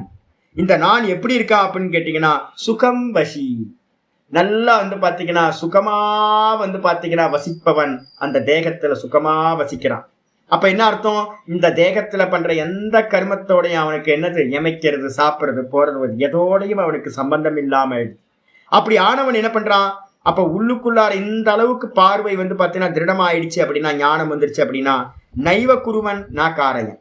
அவன் எப்படி இருப்பான? வெறும் திரஷ்டாவாவே இருப்பான் ஒழிய அவனுக்கு வந்து பாத்தீங்கன்னா இந்த கர்மத்தினால ஆக வேண்டியது ஒரு மண்ணாங்கட்டியும் இல்லை. அதனால அவன் என்ன ஆகிறான்? நல்லா 18 வந்து பாத்தீங்கன்னா சொல்லியிருக்கேன், 4:18 பாத்தீங்கன்னா தெரியும். அவன் வந்து பாத்தீங்கன்னா எந்த விதமா ஆகிறான் அப்படின்னும் போது 4:18 சொல்றதே சொல்லுது, எக்ஸலண்டான சொல்லுது. என்னன்னு கேட்டா, கர்மண்ய கர்மய பஷ்யேத் அகர்மணிச்ச கர்மயா ச புத்திமான் மனுஷேசு ச யுக்த கிருத்ஸ்ன கர்ம கிருத்துன்னு சொல்லியிருக்கு. இந்த விதமா நீங்க மனசுனால நான் பண்ணல இது எல்லாம் வந்து பாத்தீங்கன்னா மாயையில தெரியுது, சொப்பன மாதிரி தெரியுது, நான் பார்க்கிறவன் அப்படின்னு நீங்க நல்லா ஆயிட்டீங்க அப்படின்னா, அது உள்ளார நிக்க ஆரம்பிச்சிட்டீங்கன்னா பூரண கர்மத்தையும் நீங்க பண்ண மாதிரி ஆயிடுங்க. கிருஷ்ண கர்ம கிருத்து, அவன் எல்லாத்தையும் செய்தவன் ஆகிறான். இந்த உலகத்திலேயே செய்ய வேண்டிய ஒரே காரியம் பூர்ணமா பண்ணணும்னா இதான் பண்ணணும். நான் பண்ணல, நான் பார்க்கிறேன். இந்த ஞானம் உங்களுக்கு வந்துருச்சு அப்படின்னா பண்ற கர்மத்தினால வந்து உங்களுக்கு ஒரு பிரயோஜனம் இருக்காது. கர்மத்துல இருக்கிற பலன்லாம் அல்பம், மகா அல்பம். லட்சம் கோடி ரூபாயில வந்து பாத்தீங்கன்னா இந்த ஞானத்தினால கிடைக்குது அப்படின்னா, கர்மத்தினால கிடைக்கிற பலன் வந்து பாத்தீங்கன்னா 1 ரூபாயா இருக்கும். லட்சம் கோடி பெருசா இல்ல 1 ரூபாய் பெருசானா? லட்சம் கோடி தான் பெருசு. அப்போ வந்து பாத்தீங்கன்னா இந்த ஞானம் உங்களுக்கு வந்து பாத்தீங்கன்னா நல்லா ஸ்திரமாயி நான் பார்ப்பவன்லயே நிக்க ஆரம்பிச்சிட்டீங்கன்னா உங்களுக்கு கர்மம் சம்பவிக்காது. அப்ப என்ன பண்றான் அப்படின்னு கேட்டா, நைவ குருவன் ந காரையன். அவன் யாரையும் எந்த காரியங்களையும் செய்யவும் மாட்டான், எந்த காரியங்களையும் செய்விக்கவும் மாட்டான். அப்ப எப்படி இருப்பா அப்படின்னு கேட்டீங்கன்னா, பேசாம ரமண பகவானை வந்து பாத்தீங்கன்னா பிடிச்சி வச்சா பிள்ளையார் மாதிரியே இருப்பார். அது போஸ் எல்லாம் பாத்தீங்கன்னா தெரியும், இப்படியே ஒரு போஸ்ல உட்கார்ந்துருப்பார். காலையில இருந்து 11 மணி வரைக்கும் பெல் அடிக்கிற வரைக்கும் அப்படியே உட்கார்ந்துருப்பாரு. திரும்ப வந்து பாத்தீங்கன்னா ஈவினிங்ல வந்து உட்கார்ந்தாருன்னா அது பாட்டுக்கு உட்கார்ந்தே இருக்குமா. அதுதான் சொல்லணும், அது செவனேன்னு உட்கார்ந்துருக்கும். ஏன் அப்படின்னா எந்த ஆக்ஷனும் அங்க தேவையில்லை. ஏன் அப்படின்னா பார்க்கிறவனிடத்திலேயே நிக்கிறது. அது வந்து பாத்தீங்கன்னா மிகப்பெரிய ஆனந்தம் அது. அப்ப அதனால செயல் பண்றதுனால எந்த லாபமும் இல்லை. ஏன்னா இந்த காரியங்கள் எல்லாம் மாயையில நடந்துகிட்டு இருக்கு. இந்த மொத்த லோகமும் மாயை. அப்ப மாயையில ஏதாவது பிரயோஜனம் இருக்கான? எந்த பிரயோஜனத்தை அடைஞ்சாலும் அது பொய் தான். அப்ப சத்தியம் எது அப்படின்னா தான் அப்படின்னு. அப்ப இந்த தேகத்துல அவன் எந்த காரியத்தையும் பண்ணாமலும் எந்த காரியத்தையும் பண்ண வைக்காமலும் இந்த நவத்வாரம் 9 துவாரம் இல்ல புறத்துல ஒரு சிட்டிக்குள்ளார இவன் எப்படி இருக்கான்? சுகமா இருக்கான் அப்படின்னு ஞானத்தை சொல்லுது. அப்ப வந்து பாத்தீங்கன்னா அவன் தான் ஜீவன் முக்தன் அப்படின்னு நம்ம சொல்றோம். தேகத்துல இருக்கும் போதே லிபரேட்டடா இருக்கான். இது வந்து பாத்தீங்கன்னா ஞான யோகம். ஞான நிஷ்டையை அடையிறது. ஞானம் வந்து ஒண்ணு கிடைச்சாலும் நிறைய பேர் என்ன பண்ணுவாங்க அப்படின்னு கேட்டீங்கன்னா, நான் சொன்னேன்ல, ஒருத்தர் வந்து பாத்தீங்க அப்படின்னா சொல்ற ஒரு நல்ல சன்னியாசி ஒருத்தர் இருந்தார், நல்ல தபஸ்வி. என்ன பண்ணாரு அப்படின்னு கேட்டீங்கன்னா, ஊர் மக்கள்லாம் வந்து அவர் நல்ல ஒரு 20 வருஷம் தபஸ் பண்ணோன்னு நல்லா இது பண்ணதுக்கு அப்புறம் மெதுவா என்ன பண்ணாங்கன்னு கேட்டீங்கன்னா, சாமி ஏன் சாமி இப்படிலாம் போயிட்டு வந்துட்டு இருக்கீங்க, பேசாம வந்து பாத்தீங்கன்னா உட்காருங்க, ஒரு இடத்துல உட்காருங்க, ஒரு ஆசிரமம் கட்டி தருவோம்னு ஆசிரமத்தை கட்டி கொடுத்தாங்க. ரொம்ப அற்புதமான சாது. ரொம்ப நான் அவரோட நல்ல பழக்கம் இருந்திருக்கு எனக்கு. இப்ப இல்ல, அப்ஸ்காண்ட். இப்ப அவரு அப்ஸ்காண்டு நான் சொல்றேன் அவரை. இப்ப வந்து பாத்தீங்கன்னா ஆசிரமத்துல விட்டுட்டு யமுனா கரையில வந்து பாத்தீங்கன்னா யாருக்கும் தெரியாம யமுனா கரை போதும், பக்தியோட இருந்தா போதும் அப்படின்னு எல்லாத்தையும் விட்டுட்டு ஓடிட்டாரு. இப்போ நல்ல புத்திசாலி, அதனால எல்லாத்தையும் விட்டுட்டு ஓடிட்டாரு. ஒரு பெரிய ஆசிரமத்தை வச்சு கொடுத்துட்டாரு. வச்சு கொடுத்த மாத்திரத்துல நீங்க ஞானத்தை அடைஞ்ச மாத்திரத்துல, ஞானம்னா ஒரு ஸ்பார்க், நான் திரஷ்டான் இந்த தேகத்தை வந்து பாக்குற ஒரு தன்மை வந்தோனையே டக்குன்னு முடிச்சு போச்சுன்னு வந்துடக்கூடாது. திரும்ப திரும்ப திரும்ப திரும்ப ஆவர்த்தி பண்ணி பண்ணி பண்ணி பண்ணி அபியாசம் பண்ணி பண்ணி அதுல எஸ்டாப்ளிஷ் ஆகணும். அதுக்கு பேரு நிஷ்டைன்னு பேர்.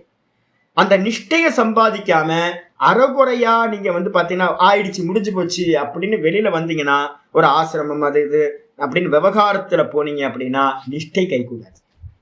கடைசியில என்ன ஆகி போச்சு அப்படின்னு கேட்டீங்கன்னா, அவர் பெரிய துக்கியாய் நிறைய ப்ராப்ளத்தெல்லாம் மாட்டி என்ன பண்ணாரு, கடைசியில புத்திசாலி, ஏன்னா ஒரு சாதகர் அவர். அதனால வந்து ஒரு 10 வருஷத்தை 10-15 வருஷத்தை விட்டுட்டு அவர் டவுன் டு எர்த் வந்தாச்சு. வானத்துல பறந்துகிட்டு இருந்த சாது என்ன பண்ணாரு, விவகாரத்தினால ஞானம் என்ன ஆயிடுச்சு, நழுவி போய் கீழே இறங்கி தர தட்டியாச்சு. கப்பல் தர தட்டின மாதிரி பகவான் வந்து அவருக்கு நல்ல இதை அறிவு கொடுத்தார். ஒரு நாள் என்ன பண்ணாருன்னு கேட்டீங்கன்னா, மொத்த ஆசிரமத்தையும் விட்டுட்டு ஏதாவது பண்ணட்டும், ஏதாவது ஆசிரமம் என்னோடது இல்லை, இது வந்தது ட்ரஸ்டிங்க என்ன வேணா பண்ணிக்கிட்டோம் அப்படின்னு அப்படியே விட்டுட்டு என்ன பண்ணார், நல்ல கிருஷ்ண பக்தர் மதுரா பிருந்தாவனுக்கு பக்கத்துல வந்து பாத்தீங்கன்னா யமுனா நதி தீரத்துக்கு போயிட்டார். எங்க போனார்னு யாருக்கும் தெரியவே தெரியாது. இவ்வளவுதான். நர்மதா இது யமுனா நதி தீரத்துக்கு போனார்னு தெரியும். ஏன் அப்படின்னா தப்பிச்சிட்டார், திரும்ப நிஷ்டையை சம்பாதிக்கிறதுக்காக போயிட்டார் சாதனைக்கு. அப்ப என்ன அர்த்தம் கேட்டீங்கன்னா, நிஷ்டையை சம்பாதிக்கணும். ஒன்னு அறிஞ்ச மாத்திரத்துல, நான் திரஷ்டான்னு அறிஞ்ச மாத்திரத்துல பலன் கிடைக்காது. அப்ப வந்து பாத்தீங்கன்னா தான் தான் தான் தான் பார்ப்பவன் பார்ப்பவன்லயே எஸ்டாப்ளிஷ் ஆகிறது. சதா திரஷ்டுக்கு சொரூப்பே அவஸ்தான். நல்ல சொரூப்ப திரஷ்டா தன்னுடைய சொரூப்பத்திலேயே பார்க்கின்றவன் அப்படின்றதுலேயே நல்லா எஸ்டாப்ளிஷ் ஆகும். அதுக்கு என்ன சுவாமி அப்படின்னா 5வது அத்தியாயத்துல 16வது ஸ்லோகம் சொல்லுது. 5வது அத்தியாயத்துல இல்ல 11ல வந்து பாத்தீங்கன்னா முக்தன், ஜீவன் முக்தன், யோகாரூடன் யோகாரூடன் யோகாரூடன் முக்தன் எல்லாம் ஒரே சப்தம் தான். சித பிரஜன், யோகாரூடன், ஜீவன் முக்தன் இதெல்லாம் வந்து பாத்தீங்கன்னா ஒரே அர்த்தத்தை உடையது. இந்த தேகத்துல இருந்துகிட்டு இருக்கும் போதே நல்லா வந்து பாத்தீங்கன்னா நான் தர்ஷ்டான்றதுல நிக்கிறது. இந்த தேகத்துல நடக்கிற எந்த கருமத்தோடையும் சம்பந்தம் இல்லாம சுகஸ்வரூபமா தான் தான் தான் சுகமாவே நிக்கிறான். நான் ஒரு இந்த திருவண்ணாமலையில இருக்கேன், நான் வேற திருவண்ணாமலை வேற, திருவண்ணாமலைக்குள்ளார நான் இருக்கேன். இதே மாதிரி இந்த ஞானி புருஷன் எப்படி நினைக்கிறானா, இந்த தேகத்துக்குள்ளார நான் இருக்கேன், ஆனா தேகம் வேற நான் வேற அப்படின்னு அந்த விபாகம் அவனுக்கு நல்லா தெரியுது. சுகமா இருக்கான். தேகத்துல எது நடந்தாலும் அவனுக்கு எந்த சம்பந்தமும் இல்லாம எந்த காரியத்தையும் தான் பண்ணவில்லை அப்படின்ட்டு ஆனந்தமா இருக்கான். சுகம் வசி இருக்கான், எல்லாத்தையும் வசப்படுத்திக்கிட்டு சுகமா இருக்கான். இதுக்கப்புறம் வந்து பாத்தீங்கன்னா 16வது ஸ்லோகம் சொல்லுது, ஞான நிஷ்டைக்கு என்ன சுவாமி பண்ணணும் அப்படின்னும் போது வந்து பாத்தீங்கன்னா 16 சொல்லுது, ஞானேன து ததஞானம் ஏஷாம் நாசிதமாத்மனக தேஷாம் ஆதித்யவத் ஞானம் பிரகாசயதி தத்பரம். முக்கியமா வந்து பாத்தீங்கன்னா சொல்லுது, நிஷ்டையை அடையணும் அப்படின்னா என்ன ஆகணும் அப்படின்னா அஜ்ஞானம் வந்து பாத்தீங்கன்னா மிச்சம் இல்லாமல் நாசமாகணும். நாசமானதுக்கு பிறகு எப்படி இருக்கணும் பிரகாசம் அப்படின்னா சொல்லுது வந்து பாத்தீங்கன்னா நடு மத்தியான சூரியன் வந்து பாத்தீங்கன்னா 12-1 மணிக்கு சூரியன் இருக்கும்போது அங்க வந்து பாத்தீங்கன்னா ஏதாவது இருட்டு கொஞ்சம் இருக்குமா, இருக்காது. ஆகாசம் ஃபுல்லா வந்து பாத்தீங்கன்னா பிரகாசமா இருக்கும். அது மாதிரி அஜ்ஞானம் எல்லாம் இந்த ஞானத்தினால நான் திரஷ்டா, இது எல்லாம் திருஷ்யம், இது எல்லாம் மாயா, இதெல்லாம் பொய், இதெல்லாம் அனாத்மா, நான் பார்ப்பவன் அப்படின்ற ஞானத்துல வந்து பாத்தீங்கன்னா அஜ்ஞானம் முழுசா நாசமாச்சு. அப்படின்னா எப்படி இருக்கும் ஞானம், சூரியன் மாதிரி வந்து பாத்தீங்கன்னா தேஷாம் ஆதித்யவத்து ஞானம். அறகுறை ஞானம் என்ன பண்ணும், திரும்பவும் கர்மத்திலையும் இதுலயும் ஆசைப்பட வச்சு கீழே கொண்டு போயிடும். ஆதித்யன் மாதிரி வந்து பாத்தீங்கன்னா ஞானம் பிரகாசிக்கிறதுனா என்ன அர்த்தம், நல்ல ஞான நிஷ்டையை அடைகிறது. ஒரு க்ஷணம் கூட வந்து பாத்தீங்கன்னா நான் திரஷ்டா இல்லைன்றது எனக்கு மறந்துடக்கூடாது, நான் திரஷ்டா அதுல எஸ்டாப்ளிஷ் ஆகிறது. அப்பதான் வந்து அந்த ஞானம் ஆதித்யனை போல வந்து பாத்தீங்கன்னா பிரகாசிக்கின்றதாகுது. அதுல வந்து பாத்தீங்கன்னா எந்த ஒரு இருட்டுக்கும் வேலையே இல்லை. 19வது ஸ்லோகம் வந்து பாத்தீங்கன்னா சொல்லுது, இங்கேயே வந்து பாத்தீங்க அப்படின்னா என்ன பண்ணணும், நல்லா வந்து பாத்தீங்கன்னா இல்ல 17வது ஸ்லோகம், தத்புத்தயஸ்ததாத்மானக தன்னிஷ்டா தத்பராயணாக கச்சந்திய புனராவிருத்தியம் ஞான நிர்தூத்த கல்மஷாக அப்படின்னு சொல்லுது. அப்ப வந்து பாத்தீங்க அப்படின்னா திரும்ப திரும்ப திரும்ப தத்புத்தயா. இப்ப நமக்கு என்ன இருக்கணும், மெதுவா கேதர் பண்ணிக்கிட்டே வாங்க. நான் உங்களுக்கு மெதுவா அந்த இன்ஜெக்ட் பண்ணிக்கிட்டே தான் வரேன். பாக்குறவன் படிக்கிற காலத்திலேயே இதை பிராக்டிஸ் ஆரம்பிச்சிடணும். எப்பெல்லாம் சமயம் இருக்கோ அப்பெல்லாம் கொஞ்சம் ரிலாக்ஸ்டா சத்துவகுணம் போயிட்டு இருக்கோ அப்பெல்லாம் என்ன பண்ணணும், எல்லாத்தையும் பாக்குறவன். நான் என்ன பண்ணுவேன் அப்படின்னு கேட்டீங்கன்னா, ஒர்க் பண்ணிட்டு இருக்கும்போது செகண்டராபாத்ல ஒர்க் பண்ணிட்டு இருந்தேன், ஹைதராபாத்ல. ஒரே சுத்தி சுத்தி வந்து பாத்தீங்கன்னா நான் இருக்க ஏரியா ஃபுல்லா வந்து பாத்தீங்கன்னா வெறும் தெலுங்கு கூட வந்து உருது, முஸ்லீம்ஸும் இவங்களும் தான். எனக்கு தமிழ் கேட்கணும் அப்படின்னா வந்து பாத்தீங்கன்னா ரொம்ப ஆசையா இருக்கும். என்ன பண்றதுன்னா சுத்தி யாரும் ஃப்ரெண்ட்ஸ் இல்லை, எதுவும் இல்லை. வீக்லி வந்து பாத்தீங்கன்னா சண்டே வந்துச்சு அப்படின்னா லீவ் வந்தோடனே காலையில போய் வந்து பாத்தீங்கன்னா ஒரு பிளாட்ஃபார்ம்ல செகண்டராபாத் ரயில்வே ஸ்டேஷன்ல என்ன பண்ணுவேன்னா மத்தியானத்துக்கு மேல ஒரு டிக்கெட்டை வாங்கிட்டு போய் உட்காந்துட்டு அங்க எல்லா தமிழ்காரங்களா வந்து போயிட்டே இருப்பாங்க. எல்லாம் ட்ரெயின்ல இருந்து இறங்குவாங்க, போவாங்க, வருவாங்க. வெறுமனே பார்த்து அவங்களோட எனக்கு எந்த சம்பந்தமும் இல்லை. என்னன்னு கேட்டீங்கன்னா என்னோட ஃப்ரெண்ட்ஸ் இல்லை, என்னோட ரிலேட்டிவ்ஸ்ல யாரும் இல்லை. ஆனா வந்து பாத்தீங்கன்னா வெறுமனே பார்த்துக்கிட்டே இருக்கிறது. மாடியில நின்றுட்டு நான் என்ன பண்ணுவேன், இப்போ இன்னைக்கு வந்து டெரஸ்ல நின்றுட்டு என்ன பண்ணுவேன், பொழுது போகல அப்படின்னா டெரஸ்ல நின்றுட்டு போறது வர்றது எல்லாத்தையும் எந்த சம்பந்தமும் இல்லை. பேப்பர் கிடைச்சது அப்படின்னா என்ன பண்ணுவேன் தெரியுங்களா, மேட்ரிமோனியல் வந்து சன்னியாசிக்கு மேட்ரிமோனியலுக்கு ஏதாவது சம்பந்தம் இருக்கா, நான் என்ன பண்ணுவேன்னு கேட்டீங்கன்னா பேப்பர் வாங்கினேன் அப்படின்னா A to Z வந்து பாத்தீங்கன்னா சம்பந்தம் இல்லாததெல்லாம் இல்லை, எல்லாத்தையும் வாசிப்பேன் நான். என்னப்பா இப்ப கூட யூடியூப் வந்து ஏதாவது பார்த்தேன் அப்படின்னா சம்பந்தமே இருக்காது, ஏதோ ஒண்ணு பார்த்துட்டு இருப்பேன். எனக்கும் அதுக்கு ஏதாவது இருக்கானா, எந்த சம்பந்தமும் இருக்காது. ஆனா என்ன அபியாசம் தெரியுங்களா, பார்க்கிற அபியாசத்தை நம்ம என்ன பண்ணணும், விலகி இருந்து பாக்குறது, அதை பண்ணிக்கிட்டே இருக்கணும். இதுதான் வந்து பாத்தீங்கன்னா சதா புத்தியில இருக்கணும். நான் திரஷ்டா தத் புத்தயா. சதா காலமும் அதையே நான் திரஷ்டான்றதையே வச்சுக்கிட்டு தத் புத்தயக ததாத்மானக, அதுலயே மனசு வந்து பாத்தீங்கன்னா நல்லா ஒன்றி போய் புத்தியில ரொம்ப கன்விக்ஷனோட, நான் திரஷ்டான்ற கன்விக்ஷனுக்கு பேரு தத் புத்தயா. ததாத்மானகன்றதுக்கு அர்த்தம் வந்து பாத்தீங்கன்னா அதுலயே சிந்தனையை வச்சுக்கிட்டு திரும்ப கீதாவை படிக்கிறது. இப்ப நான் சொல்றத திரும்ப மனசுக்குள்ளார ஆலோசனை பண்ணிக்கிட்டே ததாத்மானக தன்னிஷ்டா ட்ரை பண்ணிக்கிட்டே இருக்கிறது. நான் திரஷ்டான்னு பாக்குறது, கேட்கறது, எந்த காரியம் பண்ணாலும் அதுலயே தொடர்ந்து நிக்கிறதுக்கான முயற்சி பண்றது. தத்பராயனாக அதையே வந்து பாத்தீங்கன்னா லட்சியமா வச்சுக்கிறது. நம்மளோட லட்சியம் என்னது, ததா திரஷ்டிக்கு சொரூபி அவஸ்தானம், அதுதான் இருக்கணும். சொஸ்வரூப அவஸ்தானம். திரஷ்டா தன்னுடைய சொரூபத்தில் நிலை பெறுதல், நான் திரஷ்டாவில எஸ்டாப்ளிஷ் ஆகணும். இதுதான் எனக்கு வந்து பரம அயனமா இருக்கணும், லட்சியமா இருக்கணும். அப்படி யாரு வந்து பாத்தீங்கன்னா இருக்காங்களோ கச்சந்தி புனராவிருத்தியம், அவர்கள் வந்து பாத்தீங்கன்னா திரும்ப வராத நிலையை அடைகிறார்கள். இதான் மோட்சம். திரும்ப வராத நிலையை அடைகிறார்கள். எப்படி அப்படின்னா ஞான நிர்தூத கல்மஷாக, ஞானத்தினால் அவர்களுடைய கல்மஷங்கள், பாப்பம், புண்ணியம் எல்லாம் என்ன ஆயிடுதுன்னா எரிஞ்சு போகுது. பார்க்கிற ஒருத்தனுக்கு அந்நியமா இருக்கிறது எல்லாம் திருஷ்யம் அப்படின்னு ஆப்ஜெக்ட் பண்ணிட்டீங்கன்னா எனக்கும் இதுக்கு சம்பந்தம் இல்லை. பார்க்கப்படும் வஸ்து என்னைக்கும் பார்ப்பவனோடு கொஞ்சம் கூட சம்பந்தம் இல்லை. கொஞ்சமும் குணமும் தோஷமும், அத்தியாச பாஷ்யத்துல ஆச்சாரியர் பிரம்மசூத்திர பாஷ்யத்துல சொல்றார், கொஞ்சம் கூட வந்து பாத்தீங்கன்னா வாசனைக்கு கூட அந்த ஆப்போசிட்ல இருக்கக்கூடிய திருஷ்யத்தோட விஷயங்கள், குணமோ தோஷமோ, இந்த திரஷ்டாக்கு ஆத்மாவுக்கு வந்து பாத்தீங்கன்னா எதுவுமே சம்பந்தமே இல்லை. ஸ்கிரீனுக்கு அந்த இருக்கக்கூடிய காட்சிகளோட வந்து பாத்தீங்கன்னா எந்த சம்பந்தமும் இல்லை. நல்ல படம் போடுவாங்க, கெட்ட படம் போடுவாங்க, ஆக்ஷன் படம் போடுவாங்க, சோக படம் போகும், எல்லாம் போடுவாங்க. ஆனா வந்து ஸ்கிரீன் வந்து பாத்தீங்கன்னா ஸ்கிரீன் எப்பவுமே நிர்குண நிராகாரமா வெள்ளையா அது பாட்டுக்கு இருக்கும். படம் ஓடிக்கிட்டு இருக்கும் போது கூட அதுக்கு எந்த சம்பந்தமும் இல்லை. இது மாதிரி வந்து பாத்தீங்க அப்படின்னா ஒரு ஞானி புருஷன் எப்படி இருப்பான்னா எந்த சம்பந்தமும் இல்லாம தான் திரஷ்டான்றதுல எஸ்டாப்ளிஷ் ஆகுறது. அவனுக்கு வந்து பாத்தீங்கன்னா இந்த லோக்கமே ஆப்ஜெக்ட் ஆயிரும். அதனால அவனுக்கு புண்ணியம் பாப்பம் எல்லாம் வந்து பாத்தீங்கன்னா ஆப்ஜெக்ட் ஆயிடும். புத்தியில தானே புண்ணிய பாப்பம்லாம் இருக்கு, சித்தத்துல தானே எல்லாம் ஸ்டோர் ஆகுது. இந்த உலகமே அவனுக்கு பொய்யா போயிடும், இவனோட சம்பந்தம் இல்லாம ஆயிடும், இவன் திரும்ப பிறப்பதில்லை. முக்கியமானது 17வது ஸ்லோகம்.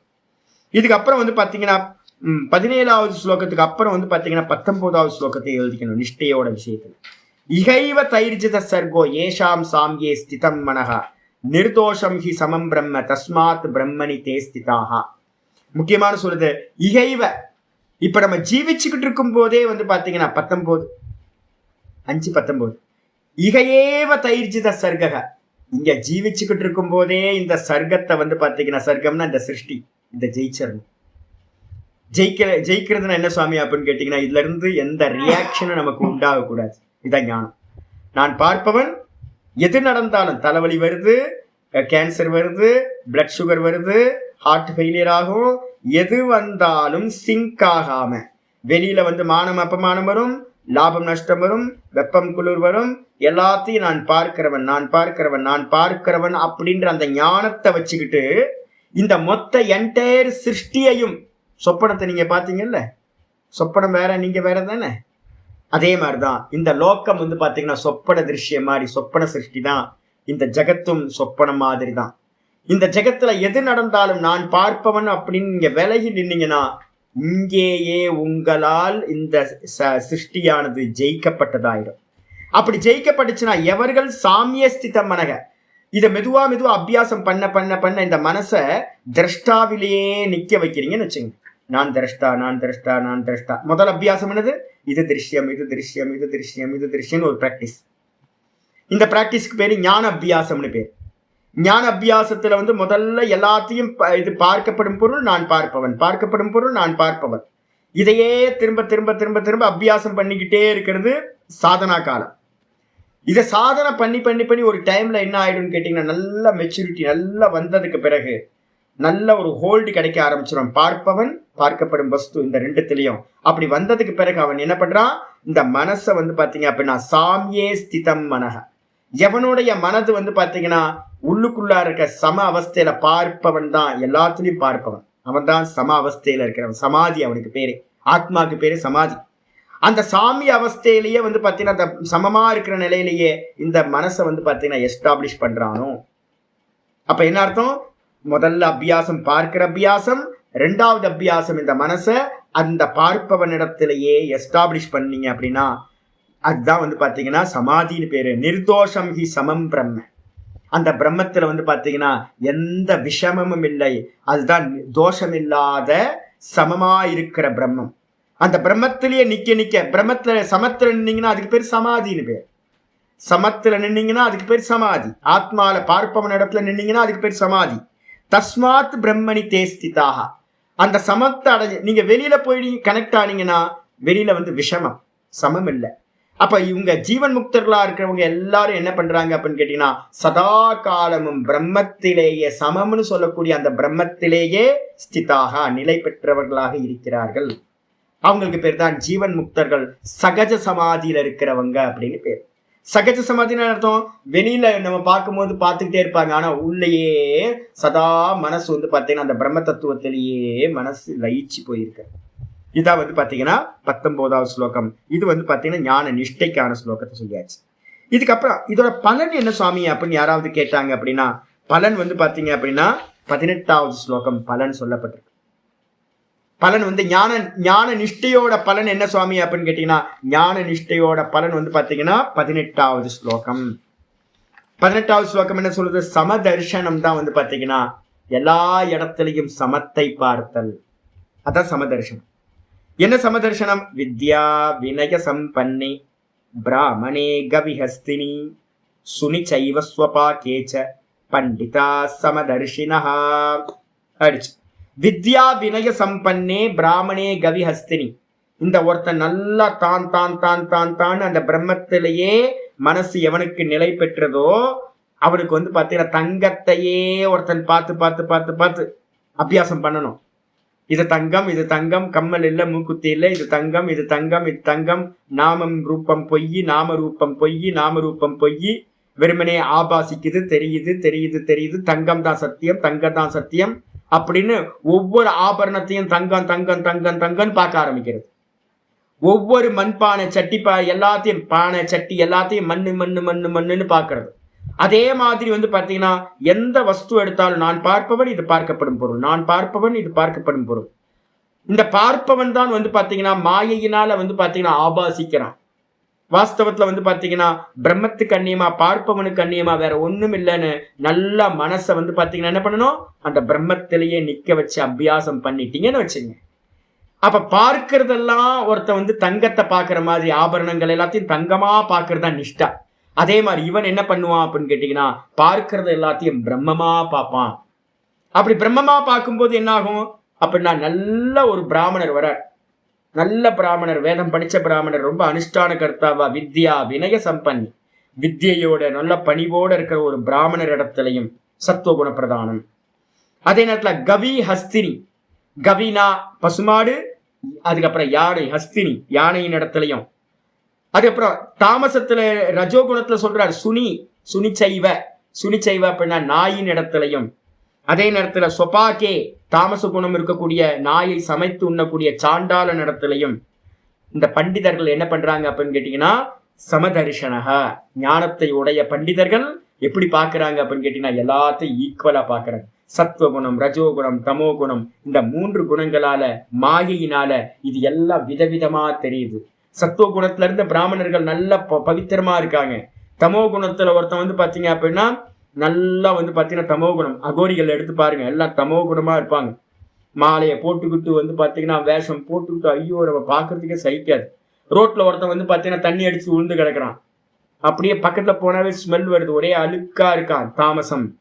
ஒருத்தன் வந்து பாத்தீங்கன்னா உத்கிருஷ்டமா சத்துவ குணத்துல நல்ல பவித்திரமா இருக்கார், ஒருத்தன் வந்து பாத்தீங்கன்னா தாமசத்துல இருக்கான், இன்னொருத்தர் ரஜோகுணத்துல பண்ணிட்டு இருக்கான். ஆனா இது எல்லாம் என்னன்னு கேட்டீங்கன்னா சொப்பன திருஷ்யம், இது எல்லாம் மாயாமயம் அப்படின்னு எல்லாத்தையும் அவன் என்ன பண்றான் அப்படின்னா திருஷ்யம்னு பாக்குறான்.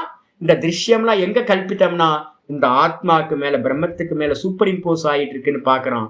அப்ப வந்து பார்க்கும்போது அவன் என்ன பண்றான், நல்ல நிஷ்டையை அடைஞ்சதுனால சர்வம் பிரம்மமயம் அப்படின்னு அவன் பாக்குறான். இதுக்கு பேர் தான் சமதர்ஷனம்னு பேரு. வித்யா வினய சம்பன்னே பிராமணே கவி அஸ்தினி சுனிச்சைவ சொபாக்கேச்ச பண்டிதா சமதர்சனம். ஒரு ஞானியோட அடையாளம் என்ன அப்படின்னா, பேதம் எங்க பாக்குறானோ இவன் கிறிஸ்தவன்.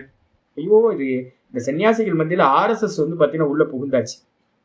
இந்த ஆசிரமம் கட்டினாங்க பாத்தீங்களா, நிறைய ஒரு சுவாமி வந்து ஆசிரமம் கட்டினார். ஆசிரமம் கட்டினதுக்கு பிறகு வந்து பாத்தீங்க அப்படின்னா, சுவாமி எதுக்கு சுவாமி பாலிடிக்ஸ், எதுக்கு வேதாந்தத்துக்கு எதுக்கு பாலிடிக்ஸ், நம்ம வந்து பாத்தீங்கன்னா சர்வம் பொய்ன்னு நம்ம நினைக்க போறோம். அனந்த கோட்டி பிரம்மாண்டங்களும் வந்து பாத்தீங்கன்னா சும்மா ஒரு கால் அசைவுல வந்து கண்ணை திறந்தா, பகவான் வந்து பாத்தீங்கன்னா கண்ணை திறந்தா சிருஷ்டியான், கண்ணை மூடினா வந்து பாத்தீங்க அப்படின்னா கண்ணை எமைச்சாருனாவே ஒரு சிருஷ்டியே வந்து பாத்தீங்கன்னா இல்லாம போயிடும், பிரளயம்.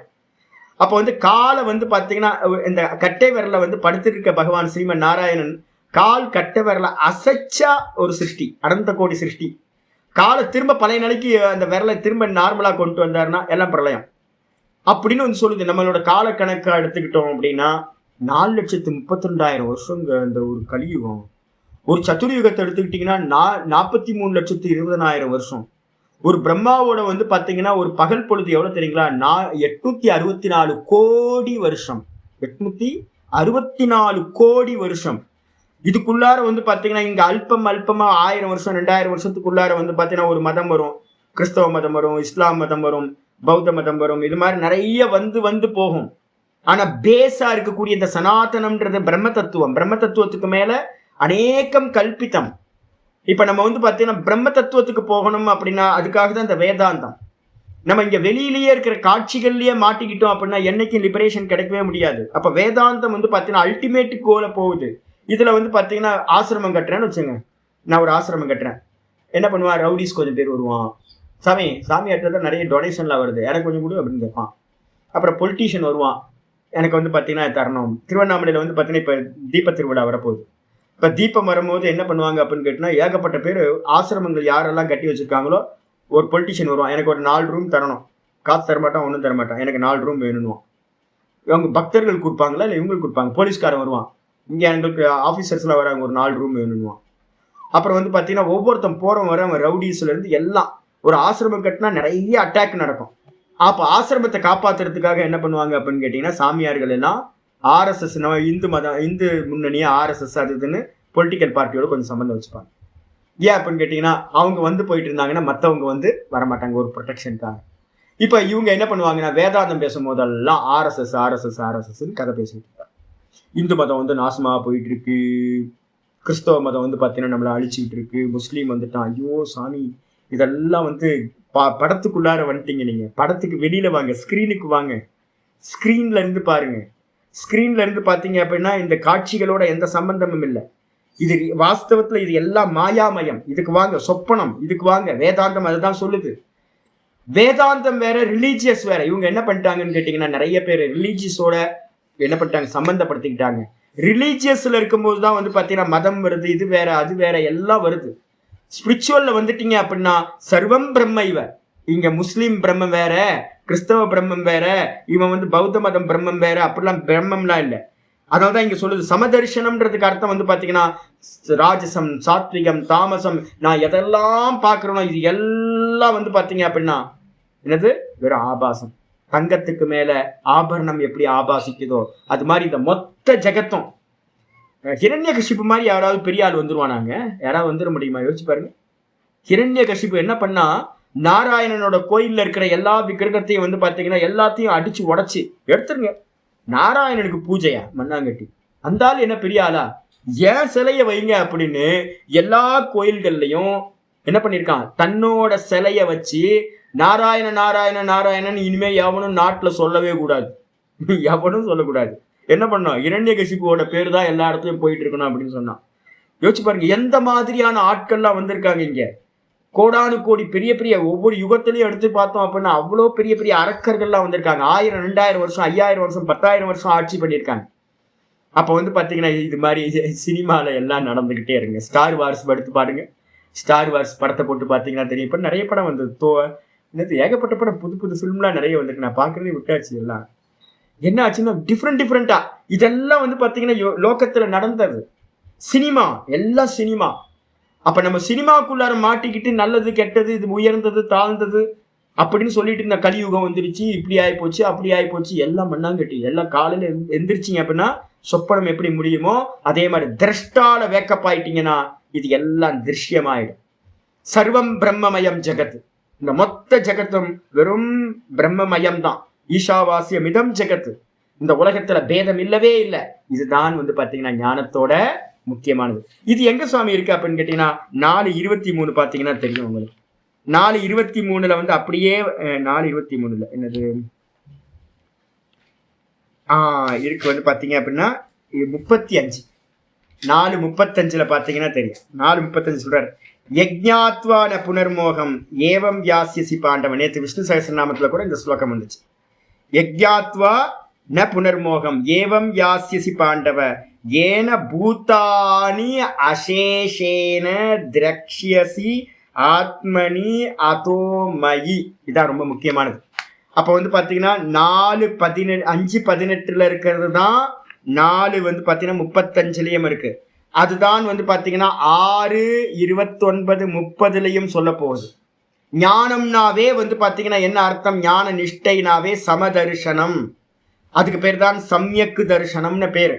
அப்போ ஒரு முக்தனாய் சமாதி அவஸ்தையை அடைஞ்சவனை எப்படி பார்ப்பான் அப்படின்னா எத்து ஞாத்வா, எதை அறிந்த பிறகு திரும்பவும் நமக்கு மோகம் வராதோ. ஐயோ இது நடந்துகிட்டு இருக்கே, இப்படி ஆயிப்போச்சு அப்படி ஆயிப்போச்சு, எந்த புலம்பலம் இருக்காது, எந்த புலம்பலம் இருக்காது. நீங்க ரமண பகவானோட பிலாசபி எடுத்து பார்த்தீங்கன்னா, அவரோட லைஃப் ஹிஸ்டரி எடுத்து பார்த்தீங்கன்னா தெரியும். ஞானத்தோட வந்து பார்த்தீங்க அப்படின்னா சொல்றார், இந்த இந்த நிறைய ஃப்ரீடம் ஃபைட்லாம் போயிட்டு இருக்கே, நம்ம வந்து பார்த்தீங்கன்னா கலந்துக்கணுமே அப்படின்னு கேட்கும்போது அவர் சொல்றார், நீ எதுக்கு வந்த, என்ன தெரிஞ்சுக்கிறதுக்கு. ஃபர்ஸ்ட் உன்னை தெரிஞ்சுக்கோ, மிச்சம் உலகம்னு ஒன்று இருந்தா பார்க்கலாம். அப்படி நத்வம் நாகம் நவை நத்வம் நாகம் நவை ஜகத். இந்த உலகத்துல வந்து பார்த்தீங்கன்னா நானும் இல்லை நீங்களும் இல்லை, எனது இந்த ஜகத்தும் இல்லை. இருக்கிறது என்னது, ஒரே தத்துவம், பிரம்ம தத்துவம் மட்டும்தான் இருக்கு. இது கண்ணியமா இல்லவே இல்லை. அப்ப எதை அறிந்து கொண்டால் புனர் மோகம் ந யாஸ்யசி. அப்ப பிரம்மம் தான் எல்லாமா இருக்குன்னு நீங்க அறிஞ்சுக்கிட்டீங்க அப்படின்னா, அதை சரியா அனுபூதி பண்ணிட்டீங்க அப்படின்னா திரும்பவும் இந்த மோகம் உண்டாகாதோ. அதே மாதிரி ஏன பூத்தானி அசேஷேன, மிச்சமில்லாமல் பிராமணன், சாண்டாளன், வைஷ்யன், சூத்ரன், இஸ்லாத்து, அப்புறம் கிறிஸ்தவன், பௌத்தன், இந்த உலகத்துல இருக்கிற எல்லா ஜீவராசிகளை, எறும்பு, தேளு, பாம்பு, பன்னி, நாய், பசுமாடு, நல்ல புனிதமான விஷயங்கள் எல்லாம், புனிதம் இல்லாதது, பாப்பி, புண்ணியாத்மா, எல்லா ஜீவராசிகளையும் பூத்தானி அசேஷன மிச்சமில்லாமல் ஆத்மனி திரக்ஷ்யசி, தன்னிடத்தில் பார்ப்பாயோ, ஆத்மாவின் இடத்துல பார்ப்பாய். தங்கத்துல எல்லா ஆபரணங்களும் இருக்கு, அதே மாதிரி ஆத்மால தான் எல்லா ஜீவராசிகளும் இருக்கு. அதேதான் மயி அதோ மயி என்னிடத்தில் பார்ப்பாயோ. பகவானுக்கு மேலதான் இது எல்லாம் இருக்கு, பகவான் மட்டும்தான் சத்தியம், இதெல்லாம் பொய் அப்படின்னு பார்ப்பாயோ. சர்வம் பிரம்மைவ அப்படின்னு எப்ப பாப்பியோ, சர்வம் ஆத்மைவ எல்லாம் ஆத்மாதான், எல்லாம் பிரம்மம் தான் பாக்குறியோ, அப்பதான் உங்களோட ஞானம் நிஷ்டையா பரிணமிச்சிருக்குன்னு. இதான் பாத்தீங்கன்னா விஷயமா இங்க சொல்றாரு. இதுக்கு பேர் தான் சமதர்சனம்னு பேரு, இதுக்கு பேர் தான் சம்யக்கு தர்சனம்னு பேரு. இதோட பாத்தீங்கன்னா ஞானத்தோட விசாரம் முடிஞ்சிருச்சு. சாமி அந்த நிஷ்டையை அடையிறதுக்கு என்ன சுவாமி பண்ணணும் அப்படின்னா, 5வது அத்தியாயத்துல லாஸ்ட் 3 ஸ்லோகங்கள் பாத்தீங்கன்னா யோகத்தை பாத்தீங்கன்னா சொல்ல ஆரம்பிச்சாச்சு. நான் லாஸ்ட் 3 ஸ்லோகங்கள்ல பாத்தீங்கன்னா ஆச்சாரியர் என்ன பண்றாரு அப்படின்னா, சம்யக்கு தரிசனம்ன்ற வார்த்தையே பாத்தீங்க அப்படின்னா 6வது அத்தியாயத்துல 29வது ஸ்லோகத்துல சொல்லுது. சம்யக்கு தரிசனம்னா ஜீவ பிரம்ம ஐக்கியமா இருக்கக்கூடிய ஏக்கத்துவ தரிசனத்துக்கு பேர் தான் சம்யக்கு தரிசனம். இந்த சம்யக்கு தரிசனத்தை அடையறதுக்காக என்ன பண்ணணும் சுவாமி அப்படின்னா, 5வது அத்தியாயத்துல 27, 28லயே ஸ்டார்ட் ஆயிடுது. 27வது ஸ்லோகத்துல பாத்தீங்கன்னா ரொம்ப அருமையா ஆரம்பிக்கிற சம்யக்கு தரிசனம் பிரதி. இப்ப நான்ன்றது உங்களுக்கு விபாகம் பண்ணி புரிய ஆரம்பிச்சிருச்சுன்னு வச்சுங்க. சிரவணம் பண்ணி மனனம் பண்ணி மெதுவா மெதுவா மெதுவா நிச்சயமாகணும், இது எல்லாம் பொய், பார்க்கறது எல்லாம் பொய், இருக்கிறது ஒரே ஒரு திரஷ்டா. நான் இப்ப பாக்குறேன் மானிட்டர்ல பாத்தீங்கன்னா இப்ப 85 பேரோட இதுவும் பிக்சரும் எனக்கு சின்னதா தெரியுது. எல்லாம் இருக்கீங்க, யாரு பாக்குறா? நான் ஒருத்தன் பாக்குறேன். பார்க்கிற ஒருத்தருக்கு மேல பரமஹம்சானந்தாவையும் பாக்குறேன், எனக்கு முன்னாடி நாத பிரம்ம இருக்காரு, மாமா இருக்காங்க, அவங்களையும் பாக்குறேன், இங்க 85 பேர் இருக்கிறதையும் பாக்குறேன். இது எல்லாத்தையும் பார்க்கிறவன் யாரு? ஒரே ஒரு திரஷ்டா. அப்ப ஒரே திரஷ்டா பாத்தீங்கன்னா நான் சூரியன் இருக்கா இல்லைன்னு பாக்குறேன், ஆகாசம் இருக்குன்னு பாக்குறேன், மலை இருக்கு, திருவண்ணாமலை மலை இருக்குன்னு பாக்குறேன், எல்லாத்தையும் பார்க்கிறேன். அப்ப எல்லாம் பாத்தீங்கன்னா ஒரே ஒரு திரஷ்டாக்கு திருஷ்யமாக இது எல்லாம் இருக்கு அப்படின்னு ஞானம். இதை நல்லா ஸ்திரப்படுத்தி கேட்டு திரும்ப திரும்ப திரும்ப ஸ்லோகங்களை வச்சுக்கிட்டு நல்ல மனசுக்குள்ளார ஒரு கன்விக்ஷனுக்கு வந்துட்டீங்கன்னா மனசு மனனம் முடிச்சு போச்சுன்னு அர்த்தம். மனனம் முடிச்சதுக்கு பிறகு திருஷ்யத்தை நின்னீங்கன்னா விஷமம் இருந்துகிட்டே இருக்கும்.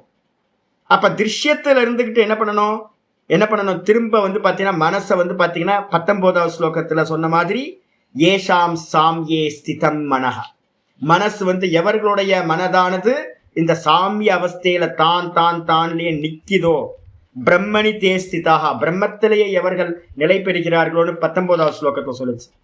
அதை அடையிறதுக்கு பிரம்ம நிஷ்டையை அடையிறதுக்கு என்ன பண்ணணும்? சர்வம் பிரம்மமயம் அப்படின்னு தெரியணும். அதை தெரிஞ்சுக்கிறதுக்கு பாத்தீங்கன்னா 27வது ஸ்லோகத்துக்கு அவதாரிக்கா ஆச்சாரியார் சொல்றார்.